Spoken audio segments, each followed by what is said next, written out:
Kutukan gadis kembang desa. Siapapun yang masuk ke rumah ini, maka nasibnya akan sama denganku. Seperti apa kisah lengkapnya? Simak videonya sampai selesai. Semoga kalian yang menonton video ini selalu diberikan kesehatan dan dilancarkan rizkinya. Amin. Dar, kamu yakin mau nyari pengasuh buat Khalid? Tanya ibu yang masih kurang setuju dengan ideku. Haidar yakin, Bu, balasku. Ibu telepon Mbak Tuti ya. Mbak Tuti ini dulunya pengasuhku sewaktu kecil. Gak usah, Bu. Biar aku cari sendiri aja. Sekarang banyak agensi penyalur pengasuh anak. Nanti aku cek satu-satu, cari yang paling bagus. Aku berusaha meyakinkan ibu. Khalid itu beda loh, Dar, sama kayak kamu waktu kecil. Memang, anakku itu agak rewel dan hiperaktif. Apalagi setelah menginjak usia 4 tahun. Tenang, Bu. Pengasuh dari agensi itu profesional. Ada yang bersertifikat juga. Pasti bisalah nanganin Khalid. Ibu sudah wanti-wanti ya, terserah kalau kamu gak percaya. Ucap ibuku cemberut. Aku menghampiri ibu, lalu memeluknya. Bundaku sayang, jangan cemberut gitu. Pokoknya aku usaha dulu cari yang terbaik. Ucapku pelan. Semenjak aku bercerai dengan Sonia, ibu yang mengurus Khalid, anakku. Ia tidak pernah mengeluh atau merasa keberatan. Namun semakin lama, aku tak tega harus menyusahkannya setiap hari. Sudah beberapa kali aku mengusulkan untuk mencari pengasuh, namun ibu selalu menolaknya.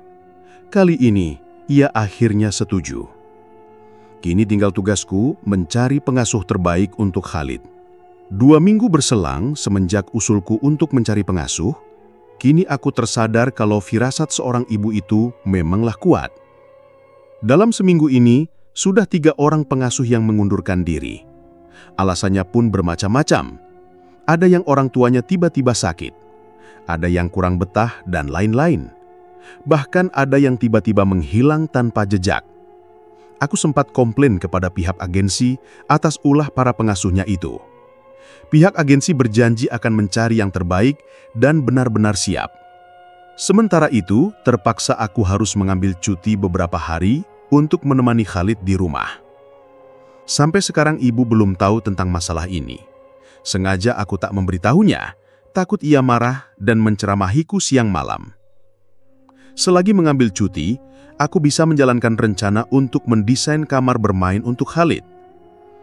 Besok siangnya, aku mengajak Khalid pergi ke mall untuk membeli beberapa mainan kesukaannya. Kupandangi wajah anakku itu. Ia masih sibuk berpindah-pindah dari rak satu ke rak lainnya. Selama menemani Khalid di rumah, sikapnya normal seperti anak kebanyakan. Aku masih tak habis pikir, kenapa tak ada seorang pun yang betah mengasuhnya. Bahkan ibu pun bilang, ia anak yang berbeda. Di mana letak perbedaannya? Tanyaku dalam hati. Palingan hanya sedikit nakal dan rewel, tapi masih di batas kewajaran. Khalid terus berjalan mondar-mandir ke troli belanjaan yang kubawa. Ia terus memasukkan mainan ke dalamnya. Sayang, mau beli apa lagi? Tanyaku sambil memandangi troli belanjaan yang hampir penuh. Namun anakku itu hanya diam saja, tak menjawab. Ia malah pergi menelusuri rak lainnya. Tekor dah ini, batinku. Sayang, pulang yuk, ajakku dengan tatapan mengibah. Khalid tampaknya tidak peduli. Ia malah berlalu dan berpindah ke rak lainnya. Kali ini aku bisa sedikit merasakan apa yang dirasakan ibu dan pengasuh itu. Ya Allah, nggak kebayang gimana ibu bisa tahan selama 2 tahun lebih mengurusnya. Ucapku dalam hati. Tiba-tiba Khalid berlari mendekat dengan wajah ketakutan. Kemudian memegang tanganku dan bersembunyi di balik badanku. Kenapa sayang? Tanyaku bingung. Abah pulang yuk. Khalid menarik tanganku kencang. Wah, doaku terkabul, batinku. Yuk, aku ajaknya ke kasir, namun Khalid malah diam saja sambil menatap ke sudut ruangan. Ada apa sayang? Katanya mau pulang. Ada Om galak, marah-marah terus, balasnya. Mendengar ucapannya, seketika itu langsung naik darahku. Siapa yang berani memarahi andaku? Mana orangnya? Tanyaku sambil mengedarkan pandangan. Namun tak lihat siapapun di sekitar kami. Orangnya udah pergi? Tanyaku lagi. Khalid sedikit mengintip. Masih ada, teriaknya. Lalu kembali bersembunyi. Di mana? Tanyaku bingung sambil celinga-celingo. Di belakang Abah, sahutnya berteriak. Aku menoleh ke belakang, tidak ada siapapun. Hanya terasa hembusan angin dingin menerpa wajahku. Seketika itu, bulu kuduku merinding. Hah? Palingan angin dari AC? Aku berusaha menepis pikiran negatif. Kemudian jongkok dan memeluk Khalid. Buka matanya sayang, omnya udah pergi. Ucapku berusaha menenangkannya. Khalid membuka mata. Nggak ada kan? Tanyaku padanya yang dari tadi celingat-celingok seperti mencari sesuatu. Abah! Ia berteriak lagi, lalu memelukku erat dan menangis. Kenapa lagi? Aku kebingungan dengan tingkah anehnya ini. Itu! Om-omnya ada di sana! Ia menunjuk ke atas rak di belakangku. Hah? Aku menengadah melihat ke atas rak, tidak ada siapapun. Hanya ada deretan mainan yang tertata rapih. Lagian tak mungkin ada orang di atas sana. Apa mungkin yang Khalid lihat bukan orang? Khalid menangis. Pulang! Abah pulang! Ia terus merengek minta pulang. Ayo pulang, aku menarik tangannya. Gara-gara tingkah anehnya ini, sukses membuat kami menjadi pusat perhatian. Seorang penjaga toko datang menghampiriku. Ada apa, Pak? Tanyanya. Biasa lagi tantrum, tiba-tiba pengen pulang. Bisa tolong bawain trolinya ke kasir, langsung dihitung aja, nanti saya ke sana. Pintaku sambil berusaha menenangkan Khalid. Aku gak mau mainannya, Abah. Pulang! Ucap Khalid ketika tahu troli belanjaannya mau dibawa. Jadi gimana, Pak? Tanya wanita penjaga toko. Aduh, gimana ya? Aku bingung menghadapi situasi macam ini. Kolus rambut Khalid lalu memegang kedua pipinya sambil mengusap air matanya. Khalid harus berani, kan Abah ada di sini. Sekarang pilih mainan mana yang mau dibawa pulang, ucapku lembut. Tidak lama kemudian Khalid sudah mulai tenang dan membuka matanya. Kurai sebuah mainan di rak belakang. Sayang, main ini aja, jangan lihat kemana-mana ya. Ucapku sambil memberikan sebuah rubik untuk mengalihkan perhatiannya. Usahaku berhasil. Ia mulai memutar-mutar rubik itu. Sayang, mainan mana yang mau dibawa pulang? Tanyaku. Semua Abah, balasnya. Membuatku sedikit menyesal menanyakan hal itu. Aku mendorong troli itu ke kasir. Sementara Khalid berjalan di sampingku, lengannya masih menggenggam dan menggeser-geser warna di rubik itu. Wanita penjaga toko tadi tersenyum. Jadi semuanya, Pak? Iya, balasku pasrah. Ku tatap wajah Khalid lalu mengelus rambutnya. Sementara itu, bunyi alat pengecek harga terus terdengar dari meja kasir. Semuanya jadi 6.725.000, Pak, ucap kasir. Aku menarik nafas panjang. Debit ya, Mbak? Ucapku sambil mengerahkan kartu ATM yang tiba-tiba terasa lebih berat. Tidak apa-apa, sekali-kali mengeluarkan uang lebih. Toh ini demi kebahagiaan anak semata wayangku. Batinku menghibur diri, sembari memasukkan kembali semua mainannya ke dalam troli. Mbak, ini rubiknya lupa dihitung. Aku lupa dari tadi Khalid masih memegang rubiknya. Itu buat anaknya aja, Pak. Wah, makasih banyak. Mungkin karena aku sudah belanja banyak, jadi ada bonus. Tahu begitu, tadi ku ambil barang yang lebih mahal. Loh, kau udahan? Kan warnanya belum sama semua. Bosan, Abah. Khalid sepertinya sudah lupa kejadian di toko tadi. Ia sudah kembali ceria dan berlari-lari mendekati deretan toko. Aku terus memperhatikannya, tak bisa melepaskan pandangan. Sesekali harus berhenti untuk menariknya ketika ia berniat masuk ke dalam toko. Ayo, katanya tadi mau pulang. Ucapku sambil mengajaknya mendekati troli. Abah, mau mainan itu? Khalid menunjuk mainan yang terpajang di salah satu etalase toko. Ayo, Dek, lihat aja dulu, rayu wanita penjaga toko itu ketika mendengar percakapan kami. Enggak, Mbak, ini aja udah banyak, sahutku sedikit kesal. Abah, mau mainan itu? Khalid menarik-narik tanganku. Sayang, nanti lagi belinya, sekarang pulang dulu. Aku terpaksa menariknya menjauh dari toko itu. Ada diskon loh, Pak, sahut penjaga toko itu. Namun aku tidak menggubrisnya, terus berjalan menuju lift. Dari kejauhan kulihat pintu lift terbuka. Kulambaikan tangan agar orang yang ada di dalam lift tidak menutup pintunya. Namun pintu malah tertutup. Sepertinya mereka tidak melihatku. Kutekan tombol ke bawah, lalu berdiri di depan lift. Khalid mendekati lift, ia ikut menekan-nekan tombol itu, sehingga membuat orang di belakangku tertawa melihat tingkahnya. "Sayang, jangan dipencet-pencet, sini dekat Abah aja," perintahku. Untungnya ia menurut. Soalnya aku punya pengalaman buruk. Gara-gara iseng menekan-nekan tombol itu, liftnya malah macet dan bikin heboh satu mall. Malu sekali. Ting, pintu lift terbuka. Kami pun masuk lebih dulu. Ku ambil posisi berdiri di paling belakang, karena tujuanku ada di lantai paling bawah. Satu persatu, orang di dalam lift keluar, menyisakan aku dan Khalid. Sebelum lantai tujuanku, tiba-tiba lift terbuka. Kulihat keluar, tidak ada siapa-siapa di sana. Khalid terlihat gelisah. Kutekan tombol tutup pintu. Namun, dalam hitungan detik pintunya kembali terbuka. Khalid berpindah tempat, bersembunyi di balik tubuhku. Entah kenapa pintunya tidak juga tertutup. "Abah, tutup pintunya!" Khalid berteriak. Bismillah, kutekan tombol tutup pintu. Akhirnya pintu pun tertutup. Lift mulai turun ke bawah. Dalam hitungan detik, kami sudah sampai di basement. Kudorong troli itu melewati pintu kaca otomatis, masuk ke area parkiran. Kulirik Khalid, ia diam saja. Tangan mungilnya terus menggenggam tanganku erat. Kepalanya terus menunduk tak mau melihat ke depan. Sesampainya di mobil, kubuka pintu depan, lalu meminta Khalid duduk di sana. Sementara aku berjalan ke bagasi belakang. "Abah," Khalid memanggilku. "Bentar sayang," sahutku sambil memasukkan satu persatu barang belanjaan. "Abah," teriaknya lagi. "Ah, Abah!" Ia menjerit keras sekali. Tanpa berpikir panjang, kulempar barang belanjaan lalu berlari menghampirinya. Ia menangis sambil menutup wajah dengan kedua telapak tangan. "Ada apa sayang?" Tanyaku panik sekaligus bingung. "Khalid, ada apa?" Tanyaku lagi dengan suara agak meninggi sambil kusentuh pundaknya. "Abah, ada yang tadi," balasnya terisak. "Di mana?" Aku berusaha mencari keberadaan orang yang Khalid maksud. Nihil, tidak ada siapapun di sekitar mobil.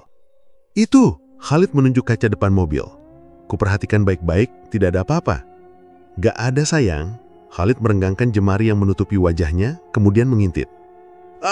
Masih ada!" Jeritannya kencang, membuat beberapa pasang mata tertuju padaku dengan tatapan curiga. Senyuman canggung hanya bisa terpasang di bibirku, sambil menoleh ke arah mereka. Sedikit demi sedikit, emosiku mulai naik. Apalagi dari tadi Khalid belum juga berhenti menangis. "Udah, jangan nangis terus." Bibirku gemetar, menahan amarah agar tidak meluap. Khalid tidak memperdulikan ucapanku. Ia masih saja menangis. "Ya udah, kita pulang sekarang," ucapku sambil membanting pintu. Dari kaca, kulihat ia tersentak kaget. Aku berjalan ke bagian belakang mobil untuk merapihkan barang belanjaan dan menutup bagasi. Setelah itu, kembali ke kursi pengemudi. Khalid sepertinya tahu kalau aku sedang marah. Buktinya, ia sudah jauh lebih tenang. Hanya saja kedua tangannya masih terus menempel di wajahnya. Aku pun menyalakan mobil. Sebelum mobil melaju keluar mall, kupasangkan sabuk pengaman untuknya. "Sayang, buka tangannya, sekarang udah di luar," ucapku sambil menunggu antrian bayar parkir. Khalid melepaskan kedua tangannya. Hanya saja matanya masih terpejam. "Buka matanya sayang, gak usah takut." Khalid membuka matanya, beberapa detik kemudian kembali menjerit dan menutup wajahnya. Jeritannya itu terdengar sampai keluar mobil. Tiba-tiba terdengar bunyi klakson mobil bersahutan. Dari kaca spion terlihat beberapa orang berjalan mendekat. Tak lama, pintu di sampingku mulai digedor-gedor dengan cepat. "Duk, duk, keluar! Weh, keluar!" Mereka mulai berteriak, memintaku membuka pintu. Dengan gegas kubuka kaca jendela. "Ada apa ya?" tanyaku bingung. "Keluar!" teriak seorang wanita berbaju biru, diikuti dengan beberapa orang lain yang mulai menarik lengan bajuku. "Sabar, sabar, ada apa ini?" Seorang satpam datang setelah melihat ada keributan. "Tangkap Pak, dia mau culik anak itu," ucap wanita tadi sambil mengarahkan jari telunjuknya pada Khalid. "Astagfirullah, ini anak saya Mbak," balasku agak emosi. Kutatap Khalid, kenapa dalam situasi seperti ini ia malah menangus, tidak bisa diajak kerjasama. "Bohong, tadi saya dengar anak itu teriak-teriak, benar kan?" Wanita itu terus memprovokasi, diikuti anggukan orang-orang yang mulai berkerumun di samping mobil. "Ya Allah, Mbak, ngapain saya culik anak sendiri?" ucapku dengan suara mulai meninggi. Astagfirullah, sabar, gumamku pelan, berusaha menahan amarah yang nyaris meledak. Bapak, mending turun dulu. Satpam itu memintaku untuk turun. Aku pun turun, tidak lupa mengambil tas kecil yang berisi ponsel dan dompet. Sementara wanita itu masih terus nyotros tak karuan. Level kesabaranku sudah berada di titik terendah. Bisa-bisa hanya dengan satu sentuhan saja, mulutnya sudah kusumpal dengan tas yang ada di genggaman. Mana buktinya kalau itu anak kamu? Tanya seorang pria berbadan tambun. Kubuka tas, lalu mengambil dompet dan ponsel. Memperlihatkan pada mereka fotoku dan Khalid yang terpajang di dompet. Setelah itu, kutunjukkan beberapa foto kebersamaan dengan Khalid di ponsel. Maaf ya Pak, sudah ganggu waktunya. Satpam itu meminta maaf dengan sopan. Sedangkan wanita tadi serta beberapa orang lainnya hanya melengos, pergi tanpa mengucapkan maaf padaku. Aku langsung masuk ke dalam mobil, duduk, sedikit termenung, memikirkan kejadian tadi. Ya Allah, gara-gara Khalid aku hampir dikira penculit, pikirku sambil menatap wajahnya yang masih bersembunyi di balik tangan kecilnya itu. Kumajukan mobil mendekat ke loket. Berapa Mbak? Tanyaku saat akan membayar parkir. Tiketnya mana Pak?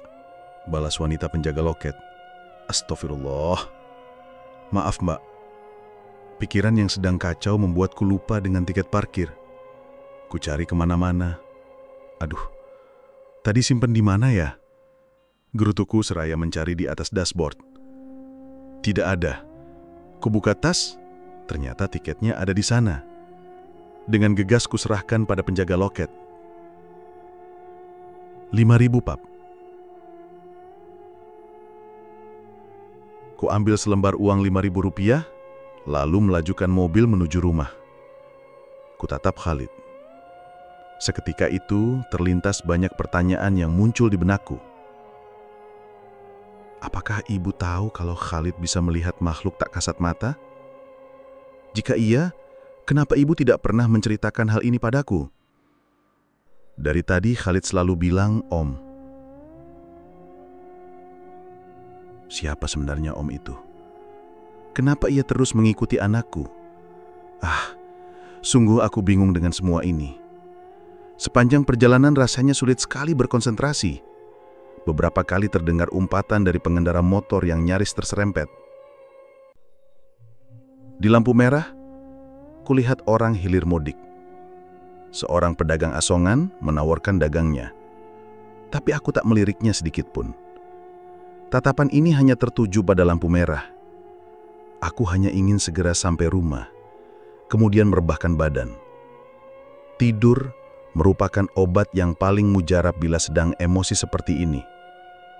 Saat sedang fokus melihat lampu merah, tiba-tiba terasa sentuhan di tangan kiri. Spontan ku menoleh, ternyata itu tangan Khalid. Ia tidak lagi menutup wajahnya. Senyumku mengembang, diikuti gerakan tangan yang mengelus-ngelus rambutnya. Khalid malah celingak-celinguk seperti mencari sesuatu. Omnya udah nggak ada. Ucapannya langsung merusak suasana hatiku yang sudah mulai tenang.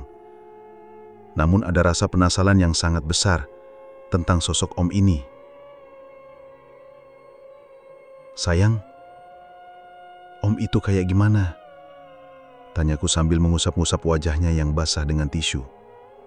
Besar, hitam, giginya jelek, matanya merah, kukunya panjang.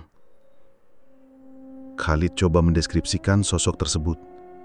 Jujur, pengetahuanku tentang hal-hal gaib sangatlah minim. Aku tak tahu makhluk jenis apa yang ia lihat. Khalid, jangan takut. Kalau Om tadi datang lagi, suruh aja pergi. Nasihatku. Iya, lihat. Lampu sudah berubah menjadi hijau. Bunyi klakson bersahutan. Kuinjak pedal gas, melaju melewati jalan raya yang masih ramai. Duh, macet, gerutuku ketika akan melewati alun-alun. Lupa, kalau setiap malam minggu selalu ada acara musik dan bazar di sana. Terpaksa aku berbalik arah, memilih untuk melewati jalan di pinggir irigasi. Jalan yang terlihat lebih sepi dan gelap. Penerangannya hanya bergantung dengan lampu rumah warga. Di sepanjang irigasi, masih banyak pepohonan besar, Terlihat pula beberapa orang memarkirkan sepeda motornya di dekat pohon. Khalid hanya diam saja, tak bersuara sedikit pun. Kulirik wajahnya yang terlihat tegang. Matanya terus menyorot ke depan. "Sayang?" Kupanggil namanya, tapi ia tidak merespons. "Sayang?" Panggilku sambil menoleh padanya. "Abah, awas!" Khalid berteriak sambil menunjuk ke depan. "Duak!" Teriakannya itu cukup mengagetkanku, ditambah ada suara benturan keras di bagian depan mobil. Dengan cepat ku injak pedal rem. Hentakan mendadak itu membuat kepalaku sedikit terbentur ke setir mobil. Ku tengok Khalid, syukurlah ia tidak apa-apa. "Ada yang sakit gak sayang?" tanyaku. "Abah!" Khalid malah menutup wajahnya lagi. "Ada apa sayang?" tanyaku bingung. "Abah, itu." Khalid menunjuk kaca depan mobil. "Astagfirullah." Sontak aku beristighfar ketika pemandangan menyeramkan ada di hadapanku. Jantung pun berdetak sangat kencang. Rasanya nyaris meledak. Cairan berwarna merah dan kental mengalir secara perlahan dari atap mobilku. Perlahan menutupi kaca depan. Darah? Pikirku. Apakah itu benar-benar darah? Kini kaca depan sudah berubah warna menjadi merah darah. Tanganku gemetar, kaki pun terasa lemas sekali. Bahkan aku tak sanggup membuka pintu mobil untuk mengeceknya. Apakah aku menabrak seseorang? Pikirku. Ku buka pintu perlahan. Baru saja kaki kanan menginjak aspal jalan. "Woi, kalau berhenti jangan di tengah jalan." Seorang pengendara motor meneriakiku. Spontan ku tutup pintu. Ia hanya lewat begitu saja. Apakah tidak melihat kaca mobilku berlumuran darah? Ku ambil napas panjang sambil mengumpulkan keberanian. Perlahan tangan ini meraih handle pintu. Pintu pun terbuka. Sebelum turun, ku ambil ponsel di dalam tas dan menyalakan lampu sorot. Sementara Khalid masih diam di kursinya, tak bergerak. Ku melangkah keluar, berjalan ke depan mobil. Ku arahkan lampu sorot ke kap mobil. Tidak ada bercak darah sedikit pun. Aku terus berjalan, lalu berdiri di depan mobil. Kemudian membungkuk meraba-raba bemper. Tidak ada tanda-tanda benturan. Ku intip bagian bawah mobil, sambil menyorotnya dengan lampu ponsel. Sepasang kaki terlihat di belakang mobil. Posisinya berdiri tanpa alas kaki. Spontan aku berdiri dan berlari ke belakang. Nihil, tidak ada siapa-siapa di sana. Dari kaca mobil belakang, kulihat seseorang sedang duduk di samping Khalid, alias kursiku. Dari belakang hanya terlihat rambutnya yang panjang. Dengan tergopoh-gopoh aku mendekati pintu depan. Terkunci. "Khalid, buka!" teriakku sambil terus menarik handle pintu. Kutempelkan wajah ke kaca jendela, mengintip ke dalam. Wajah wanita itu sudah ada di hadapanku. Kulit wajahnya terkelupas dengan darah yang masih menetes. Matanya nyaris terlepas dari lubangnya. Mulutnya robek sampai ke pipi. Ia tersenyum menyeringai. Terlihat ada darah yang menetes di salah satu mulutnya. Sontak aku melangkah mundur dengan jantung yang berdegup kencang. Tubuh pun gemetar setelah melihat sosok menakutkan itu. Ini baru pertama kalinya aku melihat makhluk seperti itu. Aku tidak boleh takut, ucapku dalam hati, terus menguatkan diri. Bagaimanapun Khalid masih ada di dalam mobil. "Pergi! Jangan ganggu!" Kepalan tanganku terus menghantam kaca jendela. "Pergi! Khalid! Khalid!" Aku terus berteriak sambil memukul kaca. Terlihat wanita itu mendekati Khalid.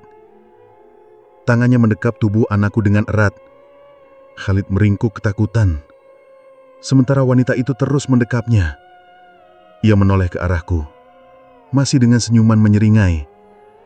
Cairan merah turun dari atap mobil, menetes di wajahku. Baunya anyir sekali. Aku melangkah mundur. Hanya bisa melihat dengan pasrah saat seluruh bagian mobil sudah tertutup darah. Kepalaku sudah mulai pusing, mata berkunang-kunang. Tak kuat melihat kejadian mengerikan ini. Hingga ku tersungkur lemas di tengah jalan. "Abah!" Sayup-sayup terdengar suara teriakan Khalid dari dalam mobil. Kini mobil sudah tenggelam dalam lautan darah. Suara Khalid pun sudah tak terdengar. Ku bersimpuh, memohon bantuan pada Zat yang Maha Besar. "Ya Allah, tolong anakku," ucapku lirih. Air mata pun mengalir, tak bisa terbendung lagi. Dalam keadaan pasrah, ku edarkan pandangan melihat situasi sekitar. Tak ada satupun kendaraan yang lewat. Terakhir hanya seorang pengendara motor yang tadi menegurku. Rumah warga pun hilang dalam gelap. Hanya terlihat deretan pohon besar yang bersorot lampu depan mobil. "Nak, bangun!" Terdengar suara seseorang di belakangku. Spontan ku menoleh, seorang pria parubaya sudah berdiri di dekatku. Ia mengulurkan tangannya, membantuku berdiri. Aku tertegun. Bagaimana bisa, dalam keadaan gelap begini, wajahnya seperti memancarkan cahaya? Cahaya yang sama sekali tak menyilaukan. Bahkan pancarannya menghangatkan tubuhku yang dari tadi terasa dingin. "Kenapa kamu di sini, Nak?" tanya kakek itu sambil memegangi tubuhku yang masih kesulitan berdiri. "Anak saya, Kek, ada di dalam mobil," balasku sambil mengarahkan jari telunjuk ke mobil yang sudah berwarna merah darah. Kakek itu menatap mobil. Tatapannya sangat tajam. Seketika itu pula, raut wajahnya berubah seperti marah. "Hei wanita iblis, keluar dari sana!" Kakek itu berteriak dengan tangan mengepal, menahan amarah. Hahaha. Wanita itu tertawa kencang sekali. Kaget, aku langsung mundur satu langkah, berlindung di balik kakek itu. "Mau apa kau, kakek tua? Lepaskan anak itu. Atau apa?" "Hahaha, kakek tua sepertimu bisa apa?" Kakek itu mengeluarkan sesuatu di balik pakaiannya. Sebuah cambuk berwarna putih dan bercahaya. Cambuk itu diayunkan ke arah mobil. Tak lama, terdengar suara jeritan dari dalam mobil. Namun, wanita itu bersikukuh tidak mau keluar dari mobil. Sang kakek mengayunkan cambuk untuk kedua kalinya. Kali ini jauh lebih keras dari sebelumnya. Sampai-sampai suaranya terdengar menggelegar, serta hembusan anginnya bisa kurasakan. Cambuk itu tepat mengenai kaca jendela. Prang! Dalam sekejap, kaca jendela mobil sudah hancur berkeping-keping. Darah yang menutupi mobil pun menghilang. Kini, aku bisa melihat wajah wanita itu dengan jelas. Ia masih mendekap Khalid. "Khalid! Khalid! Bangun sayang!" teriakku ketika melihat tubuhnya tak bergerak. Rasanya ingin sekali mendekatinya, tapi kakek itu menahanku. "Pergi, atau pecutan terakhir ini akan mendarat di tubuhmu," ancam kakek itu. Wanita itu menyaringai ke arahku, lalu menjulurkan lidahnya yang panjang. Ia menjilat-jilat wajah Khalid. "Akan kubawa anak ini," ucapnya terus menjilati wajah anakku. Bagiku itu sungguh pemandangan yang menyakitkan sekaligus menyeramkan.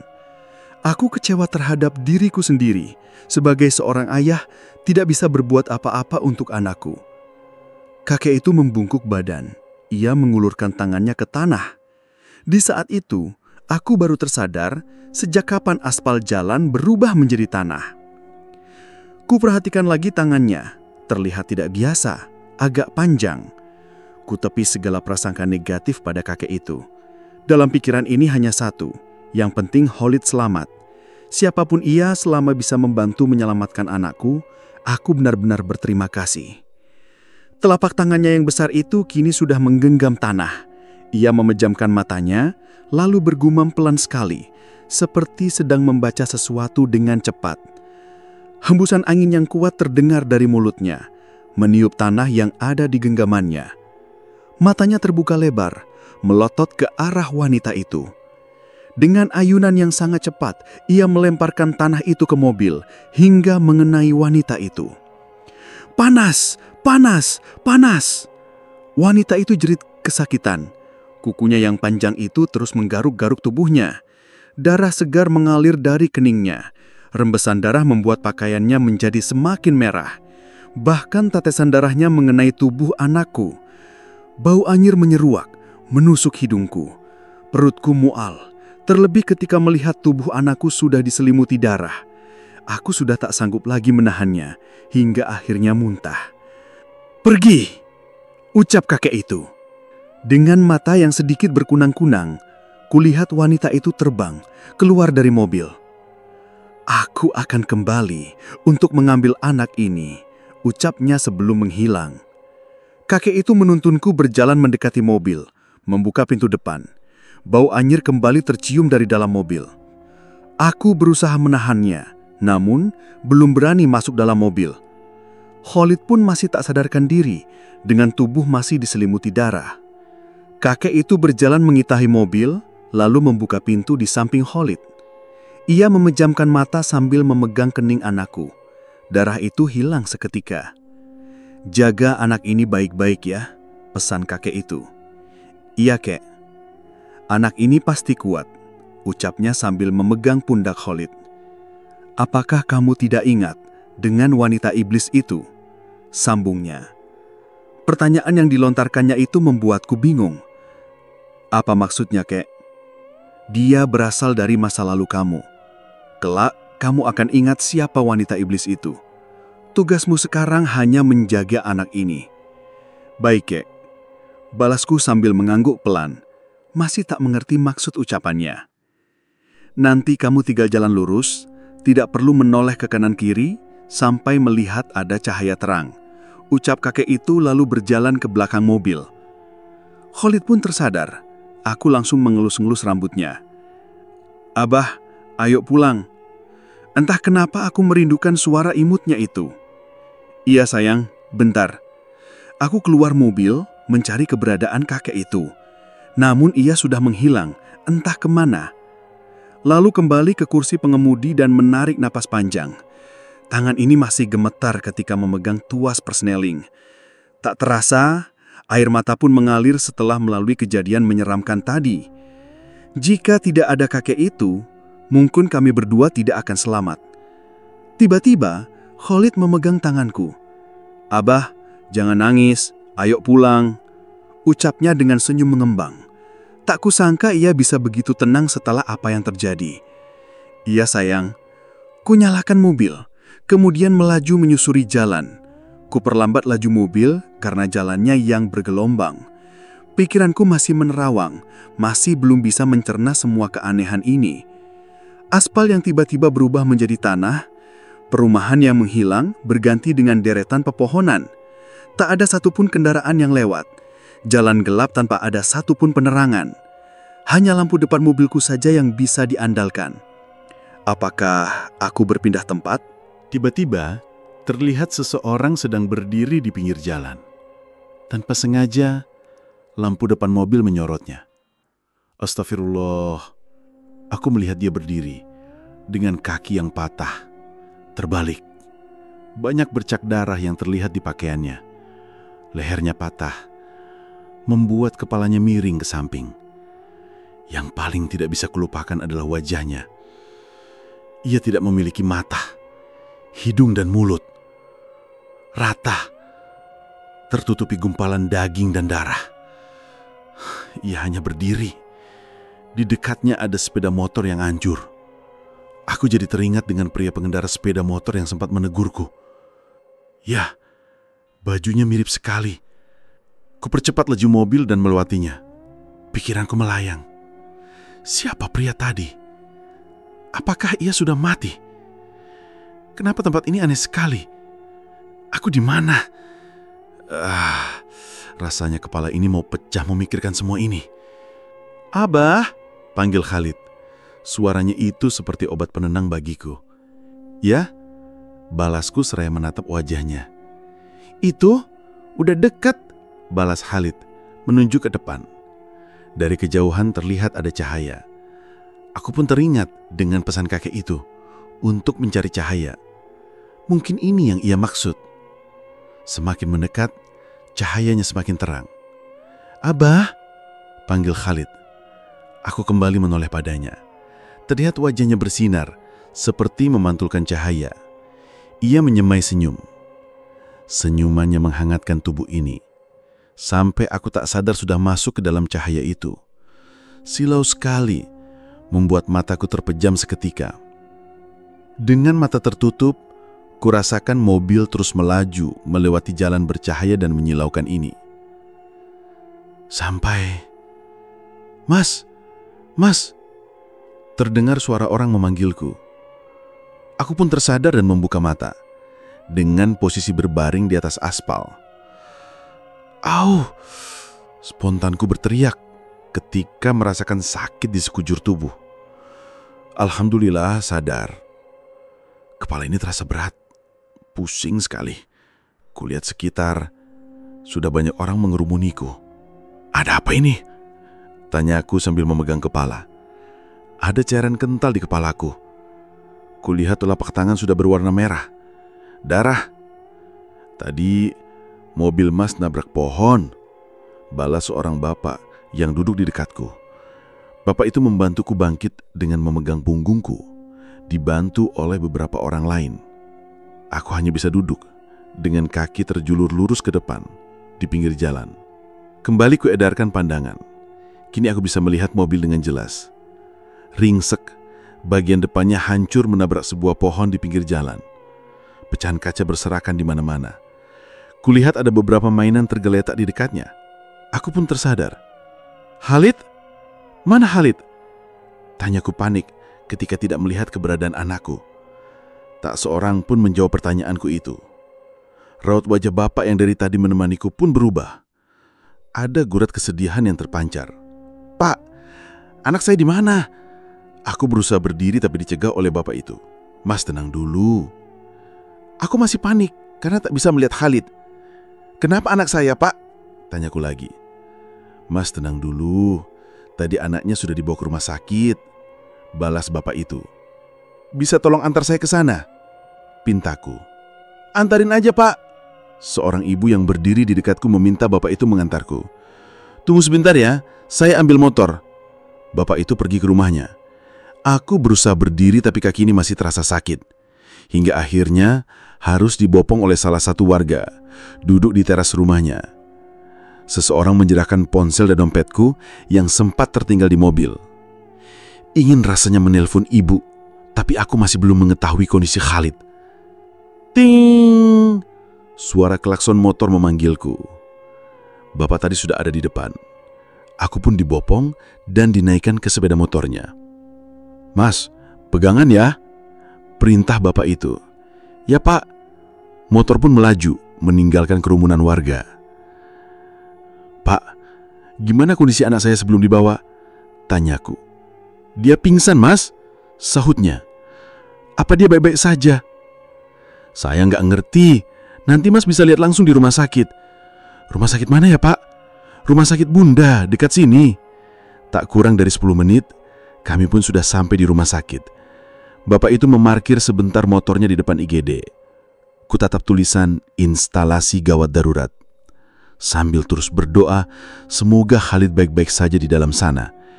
Ingin rasanya melangkahkan kaki ke dalam. Namun, kaki ini masih terasa lemas. Lagi pula, aku masih belum sanggup menerima kenyataan jika terjadi suatu anakku. Tak lama, bapak tadi datang, membantuku berjalan ke dalam IGD. Seorang perawat sedang berdiri di depan ruangan IGD. Melihat aku sedang dibopong, ia langsung menghampiri kami. "Ada yang bisa dibantu?" tanya perawat itu. "Sus, tadi ada yang bawa anak kecil korban kecelakaan ke sini?" "Ada. Apa itu anaknya, Mas?" "Iya, sekarang anaknya sedang dalam perawatan intensif, jadi Mas nggak bisa melihat ke dalam." "Bagaimana kondisinya?" "Kondisinya baik-baik saja." Perawat itu berusaha menenangkanku. "Apa saya boleh menunggu di sini?" tanyaku. "Apa Mas juga mengalami luka?" tanya perawat itu sembari melihat noda darah di pundakku. Iya sus, kepala bagian belakangnya berdarah tadi. Balas si bapak. Saking paniknya, aku sampai lupa dengan luka itu. Sebaiknya Mas diperiksa dulu. Perawat itu mengantarkan kami ke ruang perawatan, lalu memeriksa keadaanku, mulai dari bagian kepala hingga kaki. Sepertinya hanya luka di kepala saja, Mas, ucapnya sambil menuangkan alkohol di atas kapas. Au! Rasanya pedih ketika kapas itu menyentuh lukaku. Setelah dibersihkan dan diperban, aku diperbolehkan untuk kembali ke depan ruangan IGD. Pak, sebaiknya Bapak pulang. Gak usah ikut menunggu di sini, ucapku pada Bapak yang dari tadi menemaniku. Iya, Mas, balasnya. Boleh saya tahu siapa nama Bapak dan minta nomor teleponnya? Aku sampai lupa tidak menanyakan namanya dari tadi. Nama saya Deden, ucapnya lalu mulai mengeja satu persatu nomor teleponnya. Terima kasih Pak, maaf sekali sudah merepotkan. Nggak apa-apa Mas, semoga anaknya baik-baik saja. Pak Deden tersenyum, lalu pamit pulang. Aku terus menatap layar ponsel, masih ragu untuk menghubungi ibu.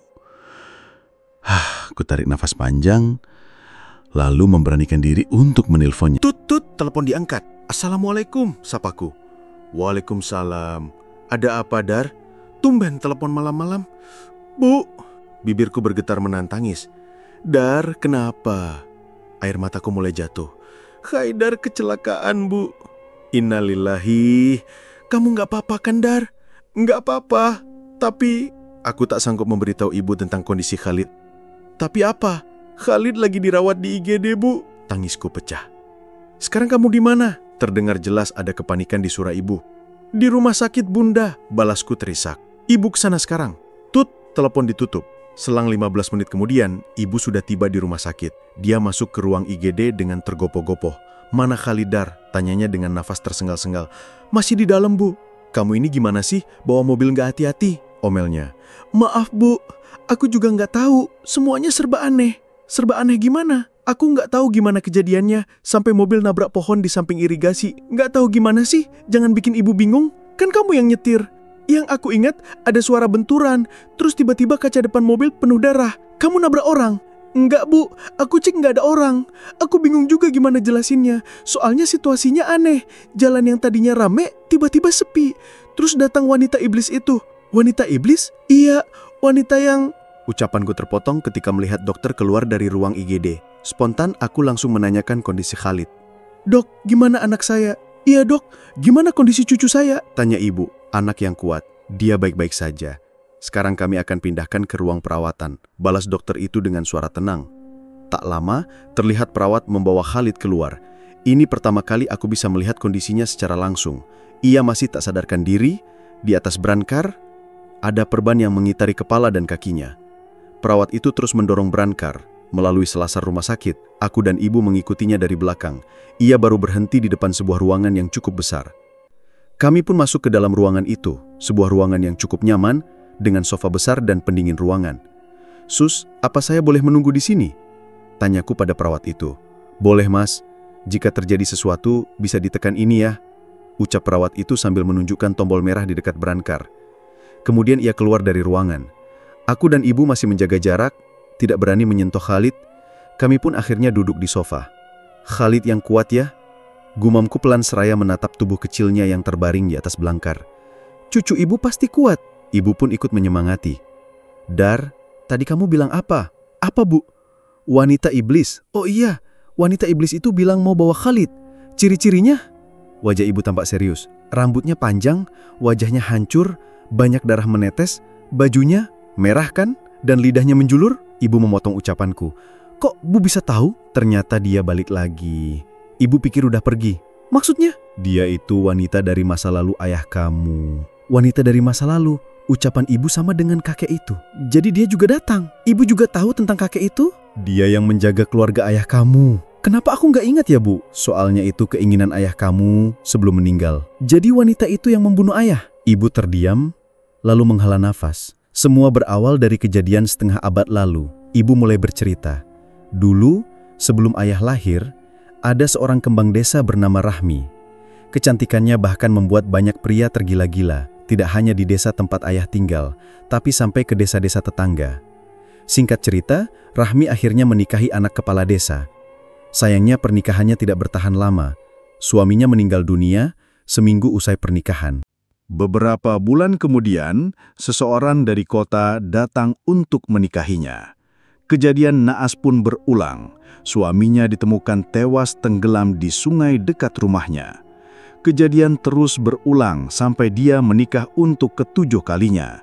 Semuanya tidak ada yang bertahan lebih dari sebulan. Ada yang meninggal karena kecelakaan, sakit bahkan bunuh diri. Warga desa menaruh curiga kalau suami-suaminya itu ditumbalkan untuk kecantikannya. Sehingga warga pun mulai mengucilkannya. Hinaan demi hinaan terus dilontarkan warga setiap kali Rahmi berjalan keluar rumah. Hingga akhirnya dia tidak terlihat keluar rumah selama seminggu. Beberapa warga penasaran dengan kondisinya, kemudian mendatangi rumah Rahmi. Bau busuk menyeruak ketika mereka berdiri di depan pintu rumahnya. Salah seorang warga kemudian mengintip ke jendela. Sungguh pemandangan yang mengerikan. Tubuh Rahmi sudah membusuk, tergantung di ruangan depan. Cairan berwarna hitam terus menetes dari tubuhnya. Dengan cepat mereka melapor ke kepala desa. Warga mulai berkerumun di depan rumahnya. Kepala desa meminta warga untuk mendobrak pintu depan. Bau busuk semakin menyengat ketika pintu terbuka. Beberapa warga yang tidak tahan memilih untuk menjauh. Kepala desa dengan beberapa warga masuk ke dalam rumah, menurunkan jasad Rahmi yang tergantung, kemudian dibungkus dengan kain yang tebal dan plastik. Tanpa sengaja, kepala desa menemukan sepucuk surat di meja ruang tengah. Ia pun membuka surat itu dan tertulis, "Siapapun yang masuk ke rumah ini, maka nasibnya akan sama denganku." Ada noda merah yang sudah menghitam di sudut kertas itu. Kepala desa tersenyum kecut ketika membacanya, lalu membakar surat itu. Jasad Rahmi langsung dibawa ke halaman belakang rumahnya. Di sana kepala desa memerintahkan untuk membuat lubang galian. Akhirnya, Rahmi dikuburkan di sana tanpa dimandikan dan disolatkan. Malam harinya, teror pun dimulai. Rahmi gentayangan menghantui warga desa, terutama orang-orang yang sudah masuk ke dalam rumahnya, sampai satu persatu dari mereka jatuh sakit dan meninggal dunia. Hanya menyisakan kepala desa. Rahmi mulai meneror rumah kepala desa. Segala upaya sudah dilakukan warga untuk mengusirnya, mulai dari mendatangkan orang pintar sampai ustadz, namun tak ada satupun yang berhasil. Bahkan salah seorang pintar yang berusaha mengusirnya ditemukan tewas menggantung di rumahnya. Kepala desa mulai jatuh sakit, sudah dibawa berobat kemanapun tetap tidak sembuh, sampai akhirnya dia pun meninggal dunia. Setelah kematian kepala desa, Rahmi pun menghilang. Semenjak itu, warga melarang siapapun masuk ke dalam rumah Rahmi, bahkan untuk sekedar masuk ke halaman rumahnya, sampai... Ibu menghentikan ceritanya. "Sampai apa, Bu?" tanyaku penasaran. Ibu kembali menghela nafas. "Sampai ayahmu dan teman-temannya melanggarnya." Ibu kembali bercerita. "Waktu itu ayah kamu masih muda. Pokoknya lagi nakal-nakalnya. Kakek udah ngelarang jangan main deket-deket sama rumah Rahmi. Sayangnya ayah kamu dan teman-temannya malah masuk ke sana. Mereka nggak tahu kalau kenakalannya waktu itu malah menimbulkan malapetaka." "Malapetaka?" tanyaku. "Satu persatu teman ayah kamu tewas mengenaskan, mulai dari penyakit aneh sampai kecelakaan tunggal, sampai akhirnya sisa ayah kamu aja. Rahmi mulai datang meneror. Kakek kamu yang merupakan kiai desa berusaha mengusirnya. Apa berhasil, Bu?" "Enggak, Rahmi ternyata jauh lebih kuat." "Terus gimana cara ayah bisa lolos dari maut?" "Itu semua berkat pengorbanan kakekmu. Beliau melakukan sholat tahajud selama 40 hari, memohon agar diselamatkan dari Rahmi. Lambat laun, terornya berkurang. Menjelang hari ke-40, Rahmi tidak lagi meneror. Walaupun karena kelelahan, kakek kamu mulai sakit-sakitan dan meninggal dunia." "Lalu apa hubungannya dengan Khoidar, Bu?" tanyaku. "Awalnya ayah sama ibu mengira Rahmi sudah menghilang dan gak lagi ngejar ayah kamu. Tapi perkiraan kita salah. Dia malah ngincar kamu. Aku? Iya, ibu baru sadar pas kamu berumur 1 tahun. Tingkah kamu aneh, selalu menangis kencang setiap malam. Ayah kamu yang curiga kemudian memanggil seorang ustadz. Dari dialah akhirnya terungkap bahwa Rahmi sudah mengikutimu sejak lahir. Dia ingin menjadikanmu sebagai anaknya. Anaknya? Terus, aku terkejut sampai menelan ludah. Beberapa kali dia berusaha membawamu. Maksud ibu menculik Haidar? Enggak, dia ingin membawa jiwamu sehingga kamu pun mulai sakit-sakitan. Lalu bagaimana Haidar bisa terlepas dari jeratannya? Tanyaku. Jangan-jangan ayah juga ngelakuin itu, sambungku. Mata ibu mulai berkaca-kaca. Itu menjadi hari terberat dalam hidup ibu. Ibu harus menjaga kamu, terus membawa kamu kemanapun ibu pergi. Sedangkan ayah melakukan cara yang sama dengan kakek. Sayangnya ayah kamu gak sekuat kakek dulu. Waktu malam ke-35, rasa kantuk menyerang begitu dahsyat. Ibu tertidur. Begitu pula ayah. Esok malamnya, Rahmi datang dan mengamuk berusaha melukai ayah kamu. Sampai ayah kamu menyuruh ibu pergi ke rumah nenek. Jadi, ayah yang ngadepin Rahmi sendirian. Terus gimana, Bu? Tanyaku. Dia baik-baik aja. Dengan bantuan Pak Ustadz, berhasil mengusir Rahmi pergi. Tapi apa? Sepulangnya dari rumah kita, Pak Ustadz meninggal dunia, jatuh dari motornya. Innalillahi. Apakah itu ulahnya? Dugaan ibu, itu semua ulah Rahmi. Ibu bilang ayah meninggal waktu Haidar umur 2 tahun. Apa itu ada hubungan dengan Rahmi? Semenjak malam itu, ayah kamu juga mulai sakit-sakitan. Dia udah berusaha menahan rasa sakitnya selama 1 tahun, tapi akhirnya menyerah juga. Sekarang, ibu khawatir sama kamu dan Khalid. Kutatap wajah Khalid yang masih belum sadarkan diri. Tak terasa, butiran air bening jatuh di sudut mataku. Kalau Rahmi mengincar Khalid, insya Allah Haidar siap, Bu. Haidar juga bakal ngelakuin hal yang sama dengan ayah dan kakek. Tadi kamu bilang ketemu dengan kakek-kakek. Iya, Bu. Kakek itu yang ngusir Rahmi waktu mau bawa Khalid. Apa dia ngomong sesuatu? Dia bilang, kelak Haidar bakal tahu tentang Rahmi dan harus menjaga Khalid. Dia juga bilang kalau Khalid pasti kuat. Semoga saja Rahmi gak balik lagi. Cukup sampai di sini aja. Ibu gak mau kehilangan kamu, Dar. Iya, Bu. Haidar juga gak mau kalah sama dia. Ya udah, sekarang sholat Isya dulu. Dah jam segini. Iya, Bu. Kamu masih sakit gak? Aman, Bu. Palingan sakit sedikit doang, sahutku seraya bangkit. Aku dan ibu pun mengambil wudhu di kamar mandi. Setelah itu, kami pergi ke musola rumah sakit yang ternyata letaknya tak jauh dari ruang inap. Setelah sholat Isya, kami kembali ke kamar. Aku sungguh terkejut ketika membuka pintu. Khalid menyambutku dengan senyuman manisnya. Abah, ucapnya pelan. Air mata bahagia pun jatuh. Bergegasku menghampirinya. Abah jangan nangis, bisik Khalid ketika aku memeluk tubuhnya. Iya sayang. Aku menyeka air mata dengan punggung tangan. Ternyata ibu pun ikut menangis di sisi berangkar lainnya. Nenek juga jangan nangis. Iya. Ibu tersenyum berusaha menahan air matanya. Abah, iya sayang. Aku kasihan. Kasihan kenapa? Itu. Khalid menunjuk jendela kamar yang terbuka. Spontan aku dan ibu menoleh ke sana. Ada apa? Dari tadi ada ibu-ibu berdiri pengen masuk. Ibu-ibu? Iya. Tidak ada siapa-siapa di sana. Aku pun melirik ke arah ibu. Sayang, bilang sama ibu-ibunya suruh pergi, ucap ibu. Nenek, katanya dia gak mau. Dengan cepat aku menutup gordennya. Bruk, terdengar suara jendela dipukul dengan keras. Dia marah, Abah. Apa dia pakai baju merah? Aku sungguh khawatir kalau sosok di balik jendela itu Rahmi. Khalid menggelengkan kepala. Seketika itu nafasku langsung lega. Terus, pakai baju apa? Tanyaku lagi. Putih. Apa dia masih di sana? Khalid kembali menggelengkan kepala. Udah pergi? Khalid menengok ke arah jendela dan tersenyum. Ibu-ibunya udah masuk, Abah. Seketika itu, bulu kuduku merinding. Terutama di bagian pundak kanan. Sekarang, dia lagi ngapain? Aku mulai penasaran. Lagi duduk di kursi. Khalid menatap kursi di pojok ruangan, dekat jendela. Bilang sama dia jangan di sini, ucap ibu. Kasian, Neh. Dede bayinya kedinginan kalau di luar. Dek, jantungku mulai berdebar kencang. Kulirik kursi itu dengan ekor mata, lalu bergerak menjauh, dekat ibu. "Kenapa kamu, Dar?" tanya ibu dengan senyuman meledek.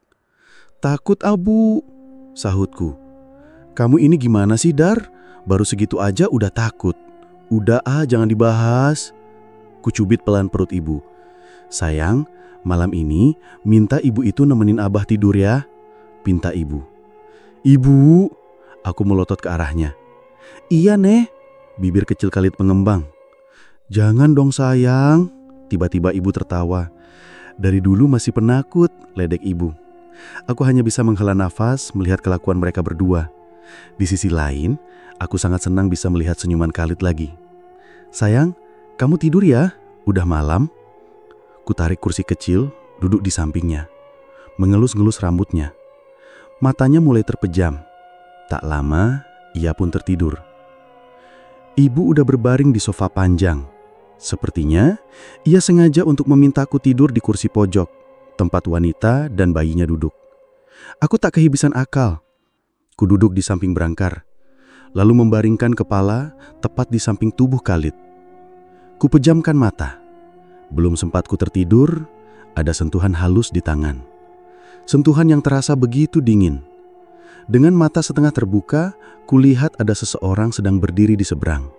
Rambutnya panjang dan mengenakan gaun putih, persis dengan apa yang dibilang Khalid tentang wanita itu. Spontan kubuka mata lebar-lebar. Ternyata tidak ada siapa-siapa. Kembali kupejamkan mata. Kejadian itu pun berulang. Sampai akhirnya aku membaca ayat kursi berulang kali dengan mata terpejam. Tak terasa, aku pun tertidur. "Dar, bangun!" Ibu menggoyang-goyang tubuhku. Mataku terasa berat, sulit sekali terbuka.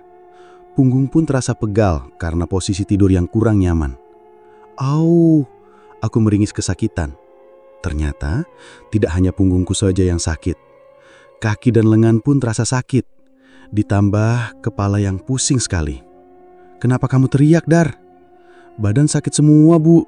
Lagian ibu juga pakai digoyang-goyangin segala," protesku. "Mungkin baru kerasa efek kecelakaan kemarin. Ya udah tiduran aja dulu di sofa," perintah ibu. Ibu juga jahat sama anak sendiri. Dah tahu abis kecelakaan, tempat tidur aja diserobot. "Mana tuh cewek ganggu mulu pas tidur?"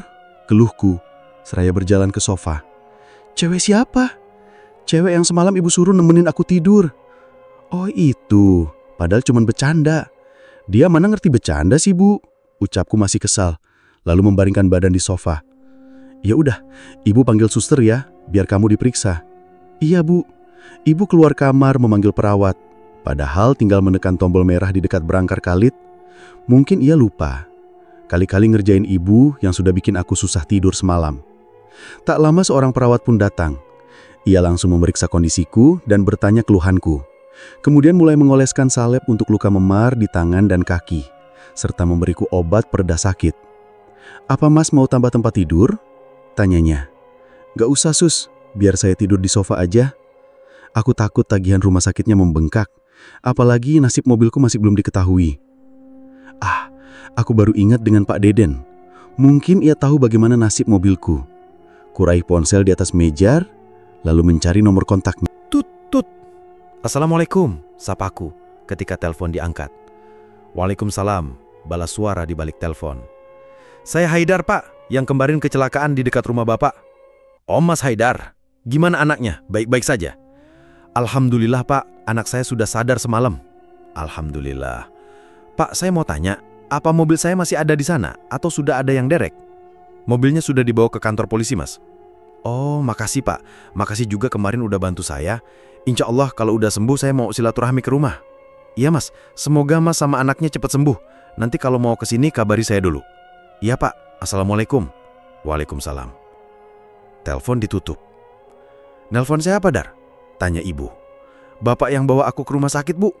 "Oh, ibu mau pulang dulu ambil baju. Semalam lupa nggak bawa apa-apa.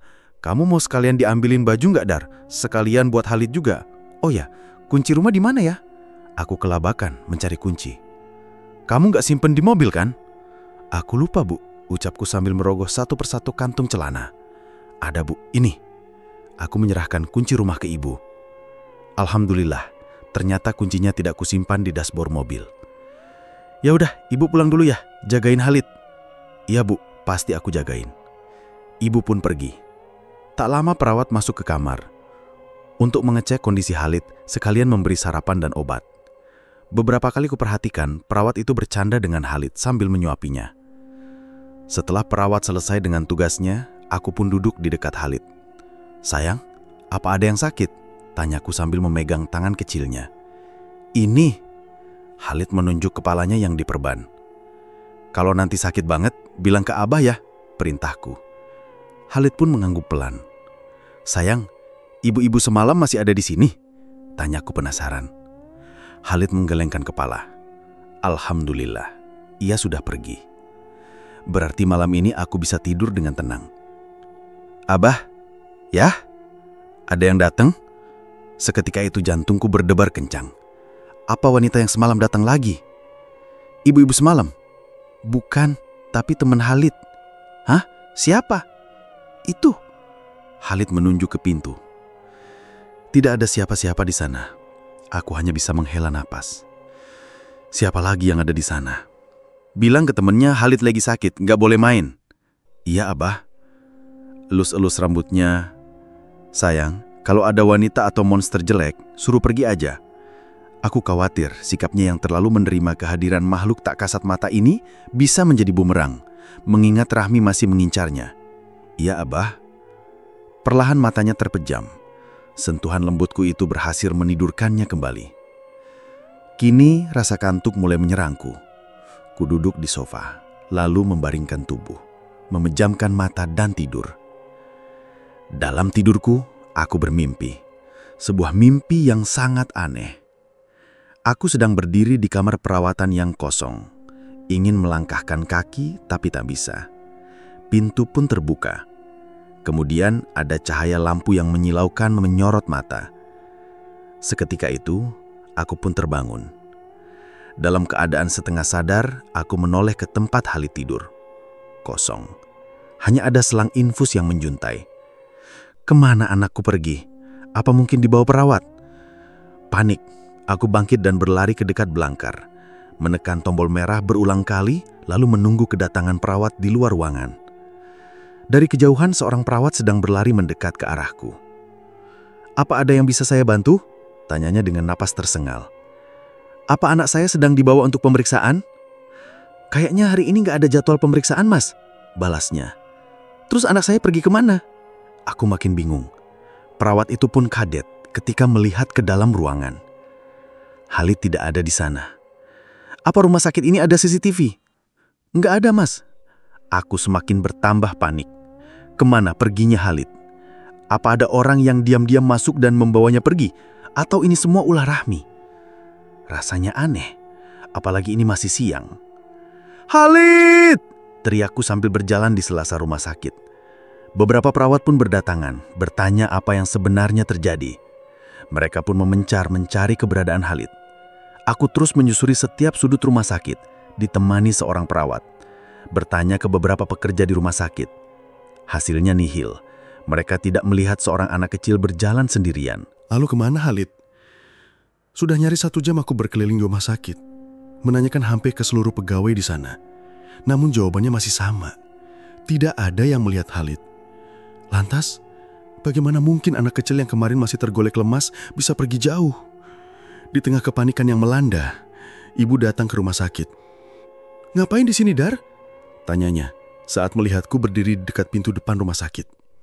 Aku tak menjawab pertanyaannya. Khalid nggak kenapa-napa kan? Tanyanya lagi. Dari raut wajahku, sepertinya ibu sudah tahu kalau ada yang tak beres. Dar, jawab, imbuhnya dengan suara meninggi. Aku duduk di kursi, seraya menghela nafas. Khalid hilang, Bu. Balasku. Hilang? Hilang gimana maksud kamu? Khalid nggak ada di kamar, Bu. Gimana sih, ibu masih nggak ngerti? Bukannya kamu ada di kamar juga? Kok bisa nggak tahu Khalid pergi? Haidar tidur, Bu. Pas bangun, Khalid udah nggak ada. Kemana? Haidar juga nggak tahu, Bu. Dari tadi nyari keliling rumah sakit, gak ada yang lihat. Masa dari sekian banyak orang di sini gak ada yang lihat sih? Kan anak kecil gak mungkin pergi jauh. Apa mungkin dia dibawa Rahmi? Jangan ngomong sembarang, Dadar. Berdoa aja ini bukan ulah dia. Aku baru ingat, sebelum tidur, Khalid sempat bilang kalau ada temennya yang batang. Siapa? Haidar juga nggak tahu, Bu. Terlihat seorang perawat berlari ke arahku. Mas, ketemu, ucapnya dengan nafas tersengal. Alhamdulillah, balasku bangkis. Ada di mana, Sus? Imbuhku. Ada di... Mending Mas lihat sendiri. Perawat itu berjalan ke suatu tempat, sementara aku dan ibu mengikutinya dari belakang.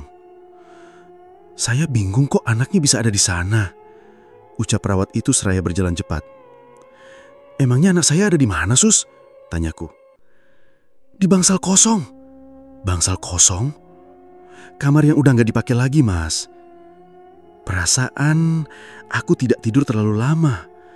Bagaimana Khalid berjalan sejauh ini dan masuk ke bangsal kosong? Kami pun melewati lorong panjang. Di ujung lorong terlihat beberapa pegawai rumah sakit yang sedang berkumpul. Masih belum datang? Tanya perawat itu pada teman yang berdiri di depan pintu bangsal. Cucu saya nggak kenapa-napa kan? Tanya ibu. Ada di dalam, Bu, sahut salah satu pegawai rumah sakit. Aku mengintip dari jendela yang sudah berdebu parah. Kulihat Khalid terbaring di atas berangkar. Perban di tubuhnya pun menghilang. Apakah ia sedang tidur? Khalid! Panggilku. Berteriak, berharap ia mendengar dan bangun. Namun tubuhnya sama sekali tak bergerak. Tinggal dibuka aja, apa susahnya? Ibu terdengar emosi. Pintunya digembok. Terlihat ada rantai yang melingkar. Di ujungnya ada sebuah gembok besar. Dobrak aja, Dar, perintah ibu. Jangan, Mas, tunggu Pak Adi. Dia yang punya kunci gemboknya. Kalau cucu saya telat ditolong gimana? Sahut ibu. Dobrak aja, Dar. Pintu bisa diganti tapi nyawa enggak. Ku ambil jarak agak jauh, lalu mulai mendobrak pintu itu. Para pegawai rumah sakit pun tak sanggup melarangku lagi. Benar kata ibu, ini masalah nyawa. Kalau sampai terjadi sesuatu pada Khalid, aku akan menyesal seumur hidup. Bruk, bruk. Dobrakan demi dobrakan aku lakukan. Hingga menimbulkan suara gaduh dan memancing banyak orang berkumpul. Ada apa ini? Teriak seorang berpakaian putih seraya mendekat. Sepertinya ia seorang dokter. Ada anak yang kekunci di dalam, Dok, balas perawat. Bagaimana bisa? Bukannya bangsal itu udah lama gak dipakai? Saya juga gak tahu, Dok. Mas, lebih baik tunggu pegawai yang pegang kunci saja, ucap dokter itu padaku. Anak saya di dalam, Dok, teriakku seraya menendang pintu. Namun pintu itu tak juga terbuka. Rasa sakit kembali kurasakan di kaki. Aku lupa. Kondisiku masih belum prima pasca kecelakaan. Ku coba mendobrak menggunakan bahu tapi masih belum juga berhasil. Udah, Dar. Ibu memintaku berhenti. Mungkin ia tak tega melihatku yang sudah kepayahan. Aku berdiri di dekat pintu. Kembali mengintip dari jendela. Khalid masih ada di sana. Bahkan setelah berkali-kali dobrakan yang terdengar kencang, ia sama sekali tak bergerak. Khalid! Teriakku. Kaki ini terasa semakin sakit. Sepertinya efek adrenalinnya sudah berkurang. Spontanku mendudukkan diri di lantai. Kamu gak kenapa-napa, Dar? Tanya ibu. Ini kaki sakit banget, Bu, balasku. Dokter mendekatiku, memeriksa kondisi kaki. Ia menekan pelan beberapa bagian di kaki. Di sini, Ayah? Tanyanya, sembari menekan lututku. Iya, Dok, balasku sambil meringis kesakitan. Sus, tolong ambil kursi roda, perintah dokter. Kakinya masih memar, Mas. Seharusnya jangan dipakai berlebihan dulu, takut semakin parah. Mau gimana lagi, Dok? Anak saya ada di dalam. Saya sudah bilang, sabar, tunggu yang pegang kunci. Tapi mana, Dok? Sampai sekarang belum datang juga. Tak lama, seorang pria parubaya berlari ke arahku. Nah, itu Pak Adi datang, ucap dokter itu. Ayo, Pak, cepetan buka pintunya, teriak ibu saat Pak Adi mengeluarkan kunci dari kantongnya. Kenapa bisa ada di dalam? Sebuah pertanyaan yang sama dilontarkan oleh Pak Adi. Krek. Gembok terbuka. Rantai pun sudah ditarik. Krit. Pak Adi membuka pintu lebar-lebar. Debu pun berterbangan keluar. Ku coba bangkit, tapi dokter melarangnya. Dengan gegas ibu masuk ke dalam dan membawa Khalid keluar. Dokter memeriksa Khalid yang masih tak sadarkan diri di pangkuan ibu. "Badannya dingin banget, Dok," ucap ibu panik. "Nadinya lemah," timpal dokter, membuatku ikutan panik. Kemudian bergerak mendekati anakku. "Khalid," panggilku. "Bangun sayang." Kuusap keningnya, tak terasa air mata pun mengalir. Dokter mengangkat tubuh Khalid, kemudian membawanya pergi, diikuti ibu. Sementara aku masih duduk di lantai, mencoba untuk berdiri, tapi tak bisa. Kaki ini terasa sangat sakit. Tak lama, seorang perawat menghampiri sembari membawa kursi roda. Aku dibantunya naik ke kursi roda, kemudian dibawa ke arah lain, bukan jalan yang tadi dokter dan ibu lewati. "Sus, saya mau dibawa kemana?" tanyaku. "Ke ruang pemeriksaan," balas perawat itu seraya mendorong kursi roda. "Jangan dulu, Sus. Saya pengen tahu kondisi anak saya gimana," tolakku. "Ini sudah perintah dokter, Mas. Kakinya harus segera diperiksa dulu, takut cedera serius," jelas perawat itu. "Saya nggak peduli, Sus. Sekarang tolong antar ke tempat anak saya." Aku sedikit emosi. Perawat itu menghentikan laju kursi rodaku. Kemudian berbalik arah menuju tempat Khalid dibawa. Ternyata ia dibawa ke ruang perawatan intensif. Di depan ruangan itu, terlihat ada ibu yang sedang duduk. "Bu," panggilku. Ia pun menoleh. "Kamu ngapain kesini?" "Haidar mau lihat Khalid, Bu." "Bukannya dokter sudah bilang suruh diperiksa kakinya, Sus?" tanya ibu pada perawat yang membawaku. "Iya, tapi Masnya nolak, Bu." "Kamu ini gimana, Dar?" "Bu, aku mau lihat Khalid," balasku mengibah. "Khalid ada di dalam, percuma, kamu gak bakal bisa lihat. Mending ikut sama susternya, terus nanti balik lagi ke sini," perintahnya. Kutatap pintu ruang intensif yang tertutup rapat. Di dalam pasti Khalid sedang berjuang. "Yaudah, Sus, bawa saya ke tempat pemeriksaan," ucapku pelan. Masih berat hati meninggalkan Khalid berjuang sendirian. "Baik, Mas." Perawat itu memutar kembali kursi rodaku dan membawaku ke sebuah ruangan yang tak begitu jauh. Di sana sudah ada seorang dokter menunggu.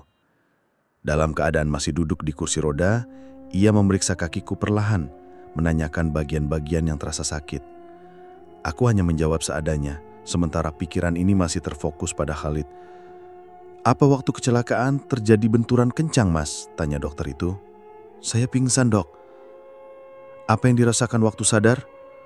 "Hanya pegal-pegal sama sakit sedikit, tapi bisa jalan normal." "Apa tadi lututnya kebentur sesuatu?" "Enggak, Dok." "Yaudah, Sus, tolong bawa ke ruang radiologi untuk dironten." "Baik, Dok." Perawat itu menarik kursi rodaku keluar ruangan dan membawaku ke ruang radiologi. Setelah kakiku dironten, aku masih diminta menunggu sebentar untuk pembacaan hasil. "Ini hanya cedera ringan," ucap dokter seraya melihat hasil rontenku. "Sebaiknya kakinya diistirahatkan dulu, jangan dipakai jalan dulu sampai rasa sakitnya sudah sangat berkurang. Nanti kalau pulang ke rumah langsung kompres air dingin setiap 2 jam sekali buat mengurangi pembengkakan. Saya resepkan obat salep untuk menghilangkan memarnya," sambungnya lagi. "Tapi saya masih belum mau pulang, Dok." "Kenapa?" Dokter tampak bingung. "Anak saya ada di ruang intensif." Dokter beranjak dari kursinya. Ia memerintahkan perawat membawaku ke ruang lain, sehingga ia bisa melakukan tindakan untuk mengurangi rasa sakit di lutut. Setelah melakukan tindakan, perawat membawaku ke ruang intensif. Ibu masih ada di sana, menunggu dengan wajah cemas. "Gimana kakinya, Dar?" tanyanya saat ku mendekat. "Cedera ringan, Bu, tapi tadi udah dilakuin tindakan sama dokternya. Cuman masih belum boleh dipakai jalan," jelasku. "Khalid gimana, Bu?" sambungku. "Masih di dalam." "Sus, biar saya sama ibu saja," ucapku pada perawat yang dari tadi menemani. "Iya, Mas." Ia pun pergi. "Makanya, Dar, lain kali kalau sakit jangan dipaksa begitu," ucap ibu menceramahiku. "Ibu yang minta Haidar dobrak pintunya," balasku. Kriat! Pintu ruang intensif terbuka, seorang dokter berjalan keluar. "Gimana cucu saya, Dok?" tanya ibu seraya berdiri. "Alhamdulillah, cucunya udah sadar. Tadi suhu tubuhnya sempat turun drastis, sekarang sudah normal." "Apa anak saya udah sadar, Dok?" tanyaku. Dokter mengembangkan senyum, tak lama terlihat Khalid berjalan keluar. "Sayang," panggilku. Namun ada perasaan sedih karena tidak bisa menghampirinya langsung. Ia berjalan ke arahku. "Abah," ucapnya seraya memelukku. "Kamu gak apa-apa?" tanyaku sambil menatap wajahnya. "Enggak, Abah," balasnya tersenyum. "Gak ada yang sakit?" "Enggak." Aneh sekaligus takjub. Padahal sebelumnya aku melihat tubuhnya terkulai lemas dan dingin. Kini ia terlihat biasa saja, seperti tak terjadi apa-apa. "Abah, pulang?" ajaknya. "Iya sayang, sebentar lagi ya," balasku. Sebelum pulang, ada yang mau saya bicarakan sama Mas, ucap dokter. "Ya dok," kulirik ibu. Ia sejak tadi diam saja sambil menatap heran ke arah Khalid. Mungkin apa yang ada dalam pikiran kami sama. Bagaimana Khalid bisa sembuh secepat ini? Luka-lukanya pun nyaris tak terlihat. "Khalid, sini sama nenek," ucap ibu. Kaki kecil itu berjalan ke arah ibu dan duduk di sampingnya. "Bicaranya di dalam aja Mas," pinta dokter. Seraya berjalan masuk ke dalam ruang intensif, aku pun menggerakkan kursi roda ke sana. "Saya langsung ke intinya aja Mas. Mohon maaf kalau pertanyaan ini sedikit privasi. Apa sebelumnya ada yang aneh sama anaknya?" tanya dokter itu. "Aneh gimana dok?" Aku balik bertanya, bingung dengan pertanyaannya. "Gini Mas, waktu saya periksa di depan bangsal itu, denyut nadinya lemah. Bahkan sulit dideteksi. Nafasnya sangat lemah. Ditambah badannya yang dingin," ucap dokter itu. Kalau boleh jujur, waktu saya bawa ke ruang intensif, saya pikir anaknya sudah meninggal dunia. Tapi setelah dilakukan pengecekan, denyut jantungnya masih ada. Saya sudah melakukan berbagai tindakan untuk menaikkan suhu tubuh dan denyut jantungnya. Sayangnya nggak berhasil. Sampai dokter menghentikan ceritanya. "Sampai apa dok?" tanyaku, penasaran. Sampai tiba-tiba dia menarik nafas panjang dan membuka matanya. Habis itu semuanya kembali normal. Jujur, selama saya kerja jadi dokter, ini baru pertama kali kejadian. Sebenarnya bukan cuma dokter aja yang bingung. Saya juga nggak tahu harus ngomong apa. Kok bisa anak saya sembuh secepat itu? Luka-luka pasca kecelakaannya juga cepat banget sembuh. Apa mungkin ini mujizat dari Allah? Balasku. Oh ya, lukanya juga kayak menghilang gitu aja. Padahal jelas sekali kemarin saya perban. Mungkin benar kata Mas, ini semua mujizat Allah. Apa dia boleh pulang sekarang? Tanyaku. Kalau dilihat dari kondisinya yang sehat banget, boleh Mas. Makasih dok, sama-sama. Aku dan dokter pun keluar ruangan. Udah Dar? Tanya ibu. Udah Bu. Yuk sayang, kita pulang. Ajakku pada Khalid. Emang sudah boleh pulang dok? Tanya ibu. Boleh Bu. Alhamdulillah. Di rumah, tolong jaga anaknya baik-baik ya. Buat Mas, jangan terlalu banyak kegiatan berat dulu. Kasihan sama lututnya. Iya dok. Setelah ngobrol sebentar, kami pun pergi ke kamar perawatan, mengambil barang-barang yang tertinggal di sana. Padahal, ibu udah bawa baju banyak, tapi malah boleh pulang. Gerutu ibu. Bukannya malah bagus ya Bu, bisa pulang lebih cepat. Jadi biaya rumah sakitnya nggak membengkak. Iya sih, cuman ibu bingung kok Khalid bisa sembuh secepat itu. Jangankan ibu, aku sama dokter aja tadi bingung. Setelah memastikan tidak ada barang yang tertinggal, kami pun berjalan ke bagian administrasi. Ini Bu, ucapku seraya menyerahkan dompetku. PIN-nya masih sama, imbuhku. Ibu pergi mengurus administrasi. Sementara aku terus mengawasi Khalid yang tidak bisa diam. Tak lama, ibu sudah kembali. Berapa Bu? Tanyaku. Harusnya tadi pakai asuransi aja Dar. Balas ibu seraya menyerahkan tagihan rumah sakit. Kutatap tagihan itu, spontan menghela nafas saat melihat angkanya. Gak apa-apa Bu, biar cepet pulang. Aku juga malas urus syarat-syaratnya. Sayang aja uangnya. Belum lagi benerin mobil yang rusak. Kalau yang itu nanti aku urus pakai asuransi aja Bu. Yaudah kalau gitu. Khalid, panggilku. Ia pun berlari ke arahku. Iya Bah, ayo pulang. Naik apa Dar? Taksi aja. Ibu meminta satpam mencarikan taksi. Sekitar 5 menit kemudian taksi pun datang. Bergegas kami pun naik. Ke perumahan Gading Mas, Pak, ucap ibu serai memberitahu alamat kami. Letak rumahku tak begitu jauh dari rumah sakit. Hanya dalam hitungan 15 menit, kami pun tiba di depan rumah. Ibu dan Khalid turun duluan, membuka pintu. Sementara aku masih duduk di kursi belakang. Pak, boleh minta bantuan? Ucapku pada supir taksi. Walaupun sudah diberi obat pereda sakit, aku masih belum berani berjalan sendiri. Pak supir membantuku berdiri dan memapah sampai ke depan pintu. Selanjutnya, ibu yang gantian memapahku sampai ke kamar. Kalau perlu apa-apa, teriak aja Dar, ucap ibu kemudian berjalan keluar kamar. Kurbahkan badan dan menyalakan pendingin ruangan. Kemudian menarik selimut untuk tidur. Krek, krek, aku terbangun karena mendengar suara berisik di kamar. Krek, krek, ku buka mata. Terlihat lampu duduk di meja kerja bergerak dengan sendirinya dan dalam keadaan menyala. Siapa yang menyalakan lampu? Batinku. Ingin beranjak dari tempat tidur, tapi tak bisa. Terpaksa ku panggil ibu. Bu, teriakku untuk kesekian kalinya. Namun, ibu belum juga datang ke kamar. Ku ambil posisi duduk, menggeser kaki perlahan. Saat menurunkan kaki ke lantai, kriek! Pintu terbuka. Kan udah dibilang sama dokter, jangan dipakai jalan dulu. Ombel ibu sambil berdiri di dekat pintu. Abisnya dari tadi dipanggil-panggil nggak datang. Balasku. Ibu lagi masak di dapur, kamu malah teriak-teriak. Ada apa sih? Itu. Aku menunjuk lampu duduk di meja kerja. Lampu? Iya, ibu sendiri tahu. Aku nggak bisa tidur kalau terang. Lagian kenapa dinyalain? Ibu berjalan ke arah meja kerja dan mematikan lampunya. Ya, mana aku tahu. Pas baru tidur, itu lampu berisik banget. Gerak-gerak sendiri. Gerak sendiri? Wah, jangan di kamar kamu ada hantunya, Dar. Mulai deh, Bu.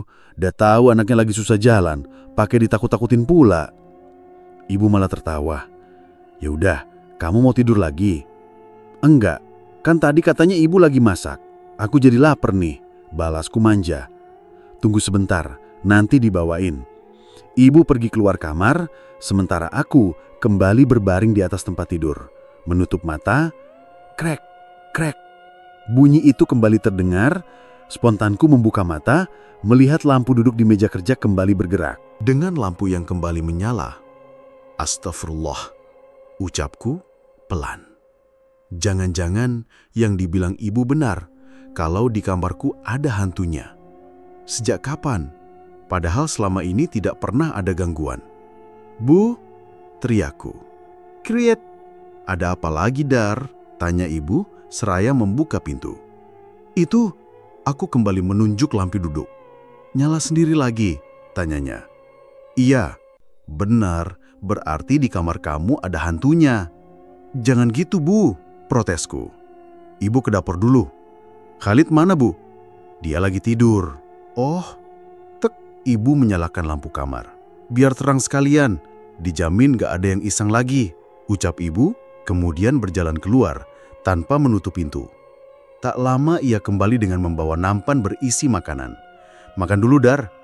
Ibu meletakkan nampan itu di atas nakas.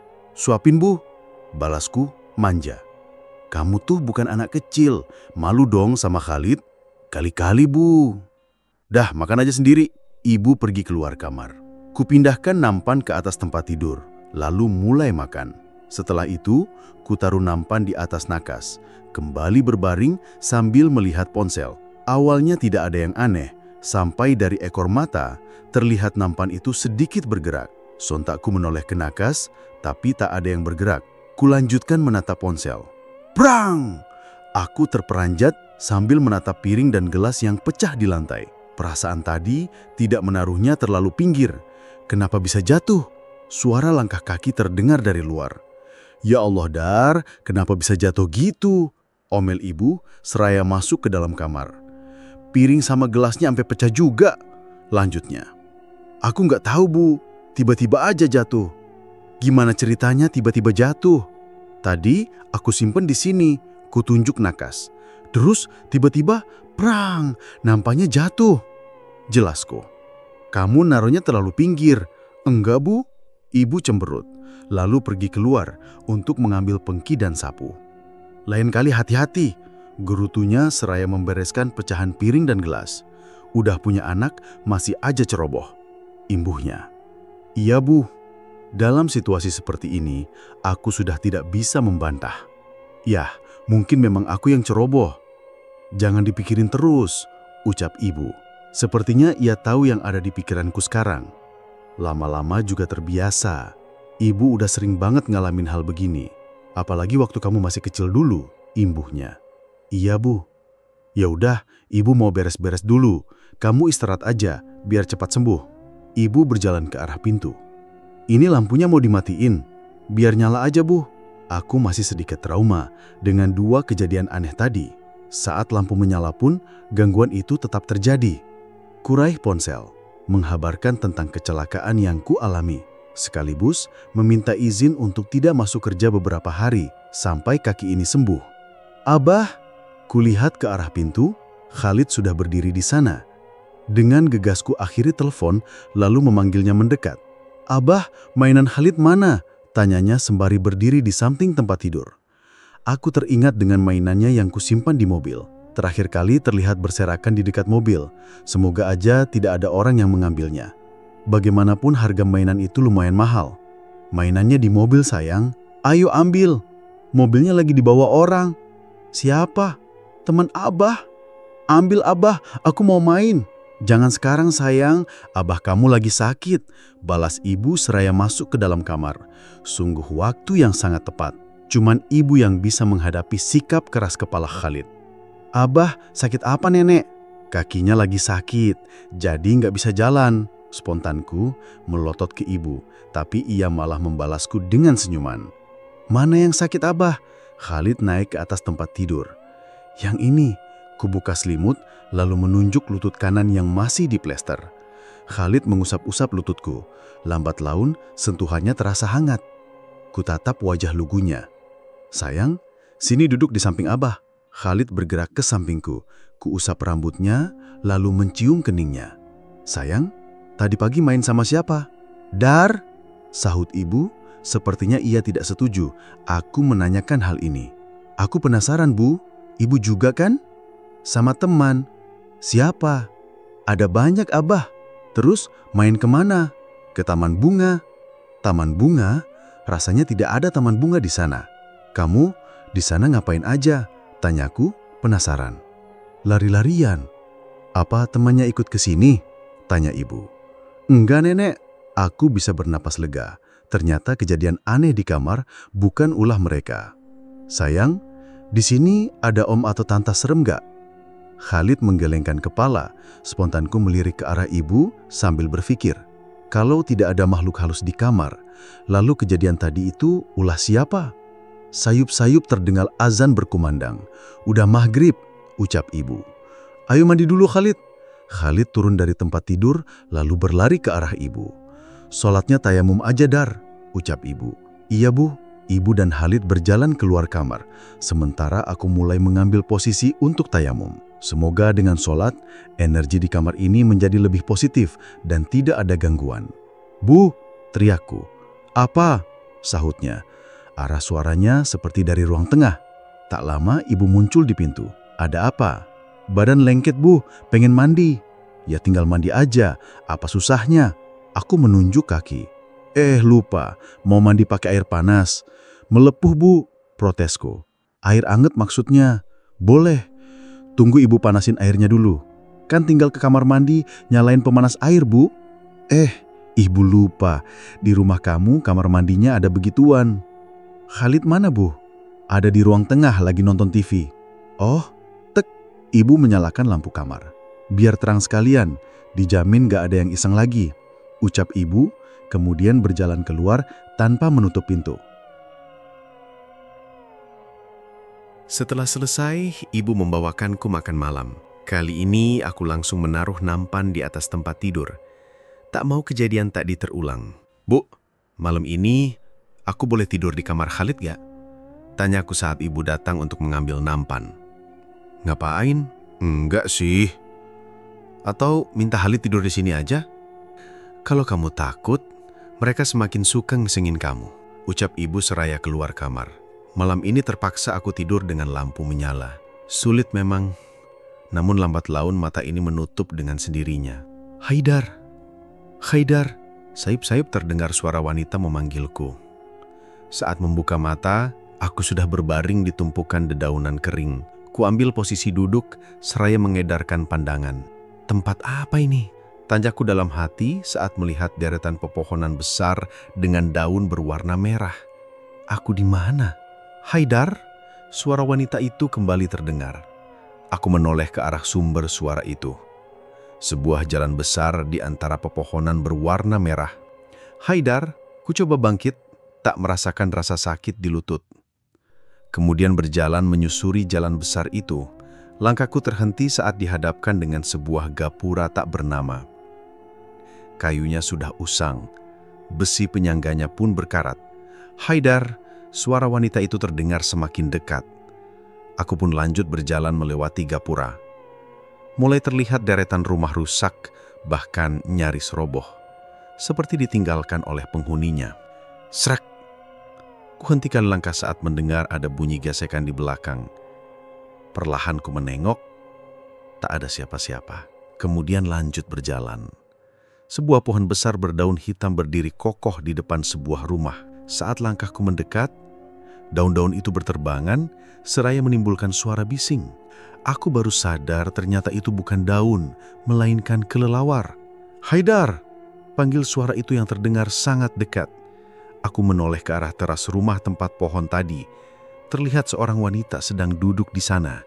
Wajahnya cantik dengan rambut terurai. Udah lama kamu gak main ke sini? Ucapnya seraya berdiri.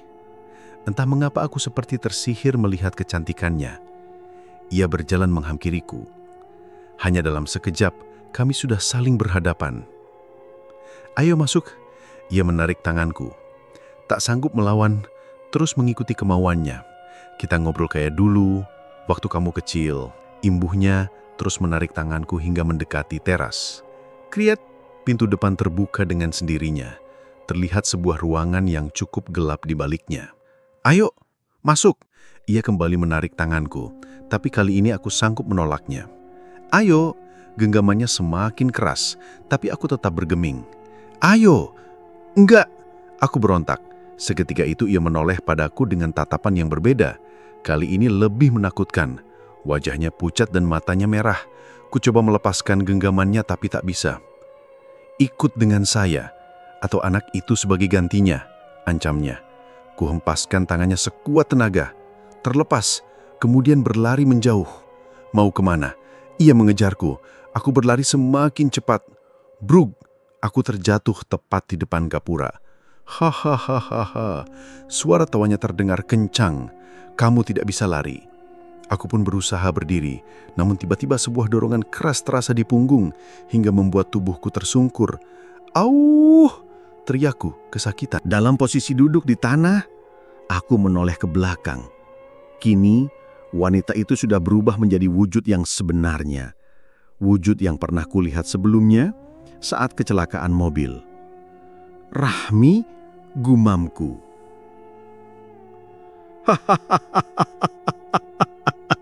Ia tertawa sambil terbang di udara, kemudian melayang ke arahku dengan cepat. Bruk! Rahmi menubruk tubuhku kencang sekali. Rasa sakitnya bahkan membuatku menjerit. Ah! Teriakku seraya membuka mata. Astagfirullah, astagfirullah. Aku terus beristighfar. Ternyata itu hanya sebuah mimpi. Duak! Lampu kamarku meledak. Bu! Teriakku. Beberapa kali ku panggil, tapi ia tak juga datang. Kuulurkan tangan, meraba nakas untuk mengambil ponsel. Nihil, ponselku tak ada di sana. Aku beranjak dari tempat tidur, duduk di pinggirnya. Bismillah, ku coba untuk berdiri walaupun lutut ini masih terasa sakit. Kemudian berjalan perlahan ke arah pintu. Au, teriakku saat merasakan sakit di telapak kaki. Sepertinya aku menginjak pecahan lampu. Bu! Ku panggil ibu, tapi masih tak ada jawaban. Aku lanjut berjalan, tak memperdulikan rasa perih di telapak kaki. serta lutut yang semakin terasa sakit. Tepat di depan pintu, kuulurkan tangan meraih gagang pintu. Krek, pintu tak terbuka. "Bu!" Aku menggedor-gedor pintu, berharap ibu mendengarnya. "Bu!" Tiba-tiba tercium bau anyir bercampur busuk. "Mau kemana, Haidar?" ucap suara lirih di belakangku. Seketika itu, tubuh ini terasa kaku, mulut pun tak bisa dibuka, diikuti rasa kebas di bagian leher dan wajah. "Ikut atau saya ambil anak itu," bisiknya. Kurapal doa dalam hati, namun baru beberapa ayat, kurasakan cengkraman yang kuat di leher, hingga membuatku kesulitan bernafas. Kulanjutkan rapalan doa, walau nafas ini mulai sesak. Tiba-tiba, kaki ini seperti tak menapak ke lantai, melayang. Hanya dalam hitungan detik, tubuhku sudah terhempas ke lantai. Bruk! Aku bisa merasakan rasa sakit yang luar biasa di daerah punggung dan kepala. Tak lama, semuanya menjadi gelap. Aku terbangun di sebuah kamar dengan lantai kayu. Kondisinya begitu kotor, tak terawat. Dinding yang sudah menghitam ditambah beberapa perabotan kayu yang sudah lapuk. Sarang laba-laba di langit-langit menambah suasana kamar menjadi menyeramkan. Kamar siapa ini? Aku bangkit dan berdiri, kemudian berjalan ke arah pintu. Kriet! Ku buka pintu. Di depanku sudah ada Rahmi yang sedang duduk di kursi. "Kamu sudah bangun?"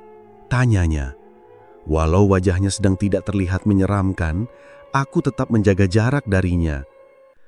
"Aku ada di mana?" tanyaku. "Di rumah saya." "Di rumah Rahmi." Bagaimana mungkin? Terakhir kali aku ingat sedang tidur di kamar. Jangan-jangan aku sudah meninggal. "Apa aku sudah meninggal?"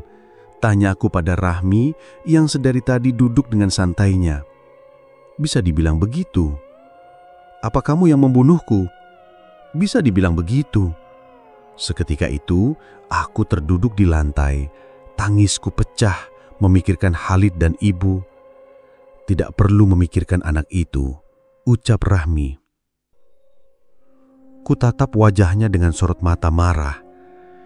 "Kamu pasti akan mencelakai Khalid. Sudah tidak perlu, kamu sudah ada di sini sebagai penggantinya. Kenapa kamu terus meneror keluargaku? Seharusnya kamu sudah tahu itu. Tapi kamu sudah mengambil nyawa ayah dan kakek. Mereka mati bukan karena saya. Lantas siapa lagi kalau bukan kamu?" "Ayah kamu datang ke sini bersama teman-temannya. Mereka melakukan hal yang tidak baik di sini. Sampai sekarang, saya masih ingat suara tawa mereka, menertawai kutukan yang saya berikan. Sampai salah satu dari mereka mengencingi tempat tidur saya. Jadi, sudah sepantasnya saya marah dan membalas dendam. Kenapa harus dengan merenggut nyawa mereka? Siapapun yang masuk ke sini akan bernasib sama dengan saya, yaitu mati. Mereka tidak percaya dengan ancaman saya, maka sudah jadi kewajiban saya untuk membuat mereka percaya. Jika memang begitu, kenapa kamu masih meneror kami? Bukannya ayah sudah membayar dengan nyawanya? Sudah saya bilang, dia mati bukan karena saya. Untung saja ada nyawa pengganti dari ustadz itu. Kalau tidak, saya akan membunuh ayahmu. Jika sudah ada nyawa pengganti, kenapa kamu masih meneror kami?" "Saya rasa kamu tidak perlu tahu itu." Aku bangkit lalu mendekatinya.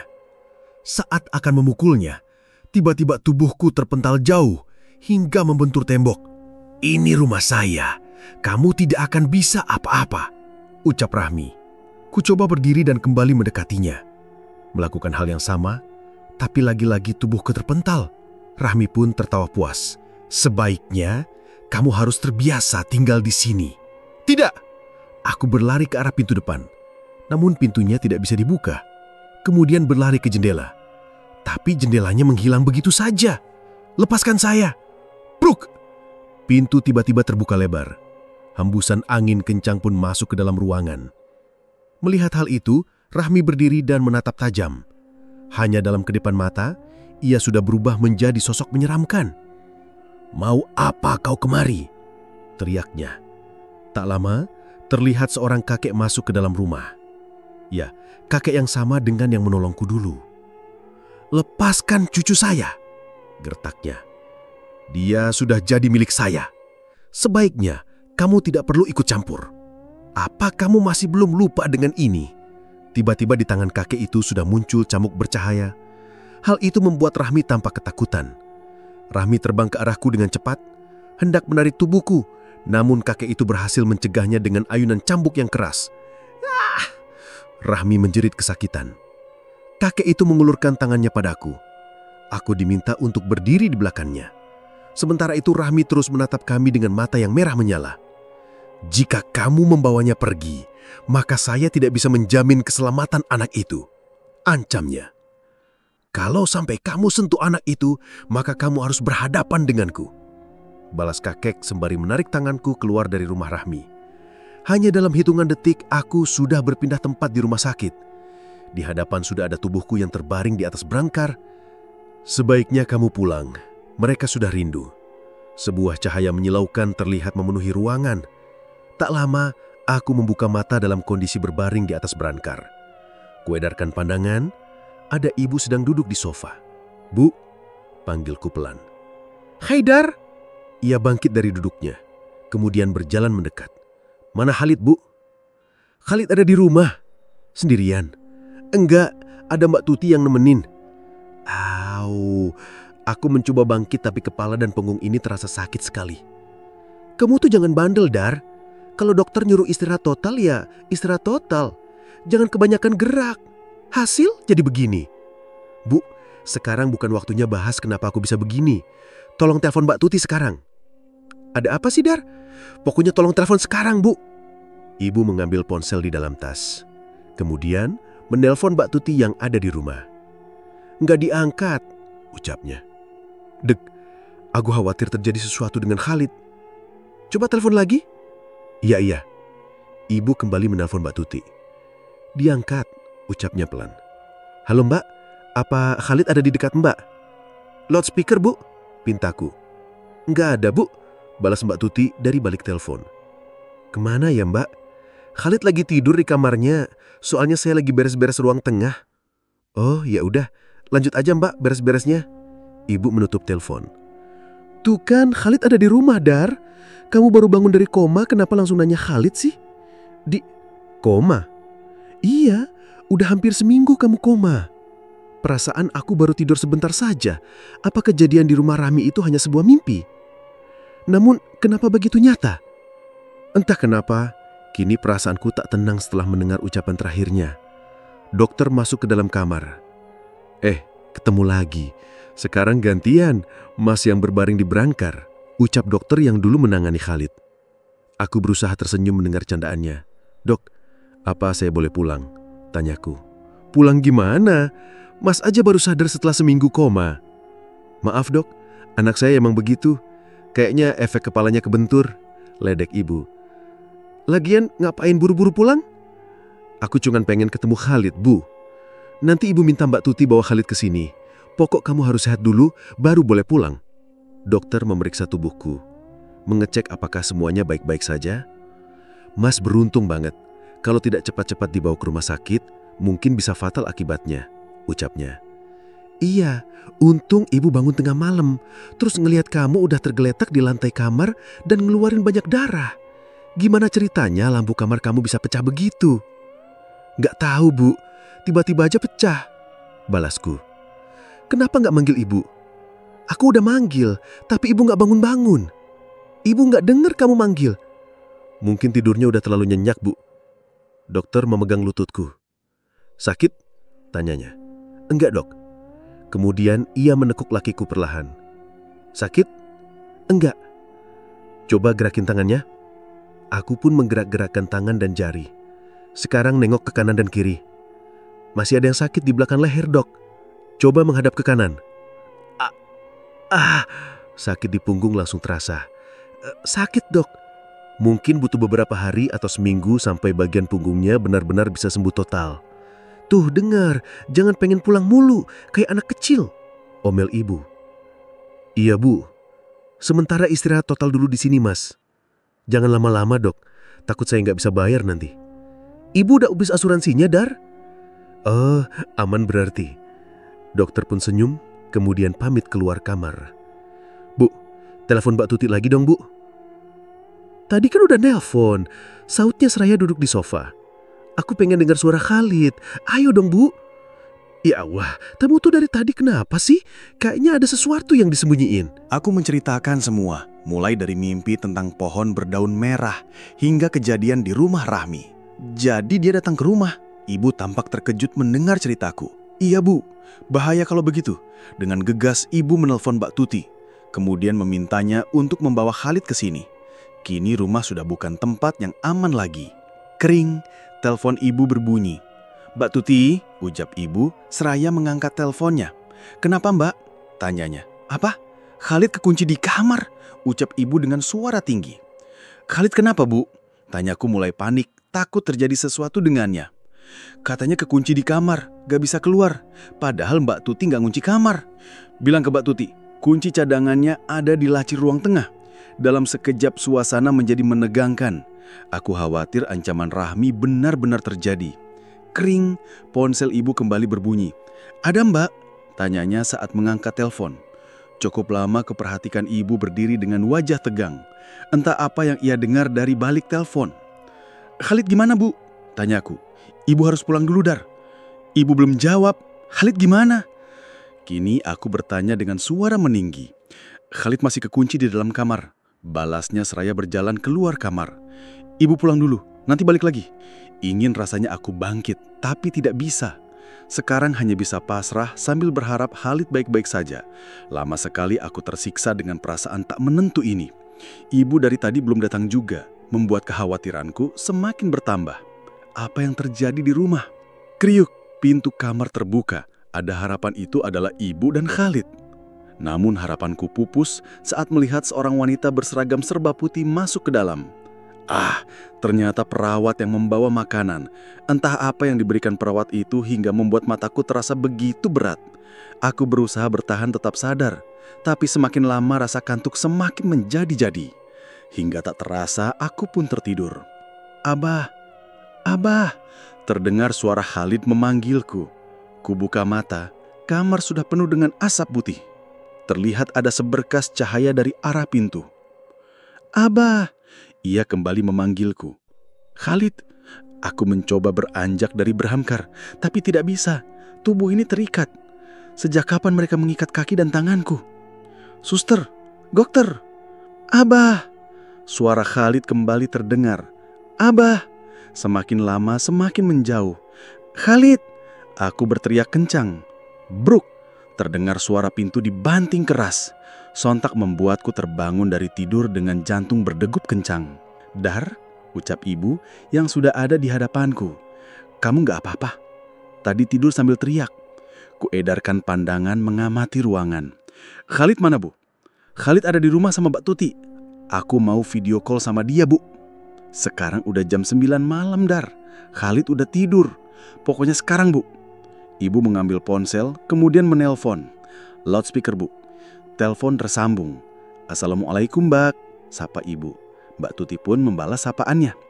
Khalid udah tidur, Mbak? Udah, Bu.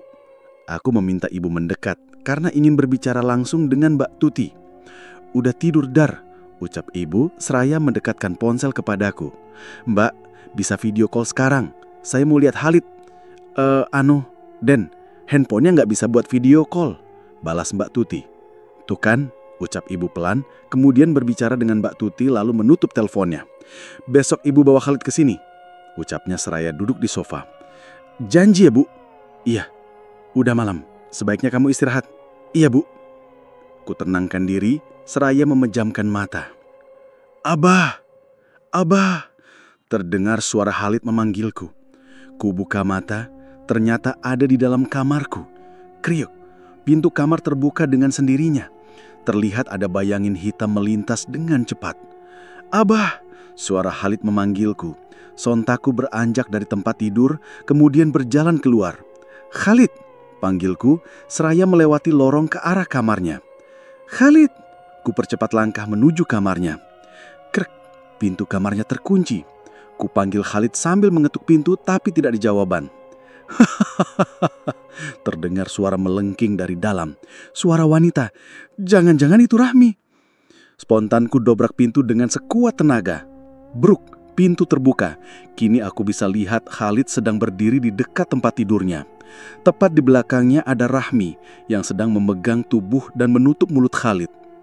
"Saya bawa anak ini sebagai gantinya," ucap Rahmi, kemudian terbang menembus jendela sambil membawa Khalid. "Khalid!" teriakku seraya berlari ke arah jendela yang tertutup. Dar! Dar! Kurasakan getaran di tubuh. Ku buka mata, ternyata ibu sudah berdiri di samping berangkar. Ku tatap wajahnya yang terlihat cemas. "Ibu bohong," hardiku. "Bohong apa, Dar? Khalid gak ada di rumah kan?" Ibu mengalihkan pandangan, tak berani menatapku langsung. "Jawab, Bu." Kini aku benar-benar marah. Ibu menatapku dengan air mata yang menggenang di sudut matanya. "Khalid hilang, Dar," ucapnya, kemudian mulai menangis. Aku berusaha bangkit, tapi ibu mencegahku. "Ibu udah minta bantuan untuk nyari Khalid, Dar. Kamu sabar dulu." Air mataku jatuh. "Khalid dibawa Rahmi, Bu," balasku terisak. "Kamu tahu dari mana?" "Aku lihat sendiri tadi." "Tadi? Maksudnya lihat di mimpi?" "Iya, Bu. Rahmi masuk kamar, terus bawa Khalid pergi. Mimpi itu cuma bunga tidur, jadi gak boleh terlalu dipercaya. Belum tentu Rahmi yang bawa." "Ibu gak lihat langsung. Ibu juga gak ngerasain apa yang aku rasain selama koma. Maksud kamu apa, Dar?" "Aku dibawa ke rumah Rahmi. Lebih tepatnya disekap di sana, Bu. Rahmi juga bilang, kenapa dia sampai ngebunuh teman-teman ayah. Kenapa? Dia bilang karena teman ayah udah kurang ngajar di rumahnya dan ngencingin tempat tidurnya. Ayah kamu udah meninggal, kenapa sekarang dia tetap ngejar kamu dan Khalid? Dia gak mau bilang alasannya. Terus, gimana caranya kamu keluar dari rumahnya?" "Ada kakek yang pernah aku ceritain itu. Dia datang terus bawa aku pergi. Sayang, sekarang gak ada yang bisa komunikasi dengan dia. Pasti dia tahu kemana Rahmi bawa Khalid." "Apa mungkin Khalid dibawa ke rumahnya?" "Gak mungkin, Dar. Desa ayah kamu dulu itu jauh dari sini. Lagian sekarang desanya udah gak berpenghuni. Menurut ibu Khalid dibawa kemana? Apa ibu udah cari di sekitar rumah?" "Udah, ibu sampai minta bantuan Ustadz untuk nyari Khalid, tapi Khalid gak ketemu." "Firasat Haidar masih sama, Bu. Rahmi pasti bawa Khalid ke rumahnya." "Apa kamu yakin?" "Yakin banget, Bu. Besok ibu sama Pak Ustadz cari ke sana." "Aku ikut, Bu." "Kondisi kamu masih begitu, mana bisa pergi ke sana? Kamu mending istirahat, biar cepat sembuh." Keesokan harinya, ibu pamit pulang. Ia mau bersiap-siap untuk pergi ke desa Tegalhejo, desa tempat kelahiran ayah, di dekat Gunung Ciremai. Sementara aku hanya bisa mendoakan ibu agar bisa menemukan Khalid di sana. Sayangnya, aku malah mendapatkan kabar buruk. Khalid tidak ditemukan di sana. Rumah Rahmi pun sudah rata dengan tanah. Lalu kemana Rahmi membawa Khalid pergi? "Abah, main?" ucap Khalid seraya berlari-lari di ruang tengah. Sementara aku duduk di sofa sambil mengamati gerak-geriknya. "Abah?" panggilnya lagi. Tak terasa bulir-bulir bening jatuh dari sudut mataku. Entah kenapa ingatanku tentangnya tak juga menghilang. Padahal ini sudah hampir 2 tahun ia menghilang. Selama ini aku sudah berusaha mencarinya. Mulai meminta bantuan ustadz, kiai, atau orang-orang yang dulu pernah tinggal di desa Tegalhejo. Namun hasilnya nihil. Khalid benar-benar menghilang tanpa jejak. Ada yang bilang Khalid dibawa oleh Rahmi ke puncak Gunung Ciremai. Ada juga yang bilang ia disembunyikan di rumahnya. Entahlah, aku sudah beberapa kali pergi ke desa mati itu, tapi tak ada sedikit pun petunjuk. "Abah?" Khalid berdiri di depanku seraya mengembangkan senyumnya. "Jangan nangis. Sekarang aku udah bisa main sama teman-teman." Kemudian ia menghilang dari hadapan. Hampir beberapa bulan sekali aku kembali ke rumah ini, hanya untuk melihatnya dan mendengar ucapannya yang selalu sama. Walaupun raganya kini tak bisa kusentuh, tapi dengan melihatnya tersenyum saja, aku sudah senang. Setidaknya, ini sedikit mengobati luka di hati yang tak kunjung sembuh. "Dar," panggil ibu mengganggu lamunanku. "Iya, Bu," ku seka air mata seraya berdiri. "Ayo pulang," ajaknya. Aku melangkah keluar dari rumah. Rumah yang tak lagi bisa kuhuni karena terlalu banyak kenangan Khalid di sana. Kututup pintu. Kamu mau sampai kapan begini terus, Dar? Tanya ibu. Hari ini terakhir, Bu. Soalnya rumah udah ada yang mau beli. Kamu beneran mau jual rumahnya? Iya, Bu. Daripada rumahnya kosong, ibu dukung apapun keputusan kamu. Terima kasih, Bu. Kami pun melangkah masuk ke dalam mobil. Kubuka jendela samping, seraya menatap rumah untuk terakhir kalinya.